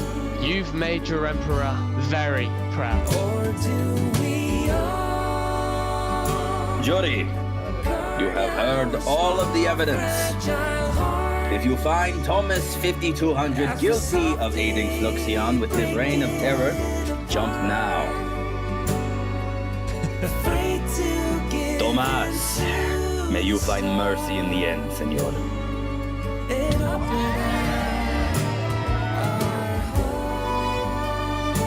When we first met, I ran away screaming from you because I thought you were gonna blow up my nation and kill all my citizens. But after we talked a little bit for like 5 minutes, I realized you could blow up my nation and kill all my citizens. But that doesn't mean you will. Barbie, do you take Oppenheimer to be your one and only kin? I do. Oppenheimer, same thing. I do. Now, at this time, Barbie and Oppenheimer have requested that instead of rings, they will both exchange something slightly different. If you would please turn your attention to the nuclear bomb that's behind us. 3, 2, 1.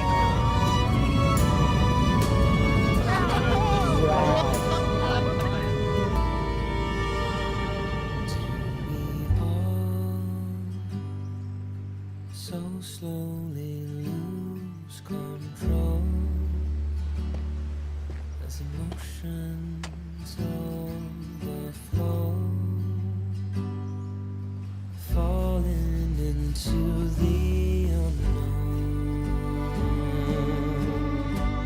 Or do we all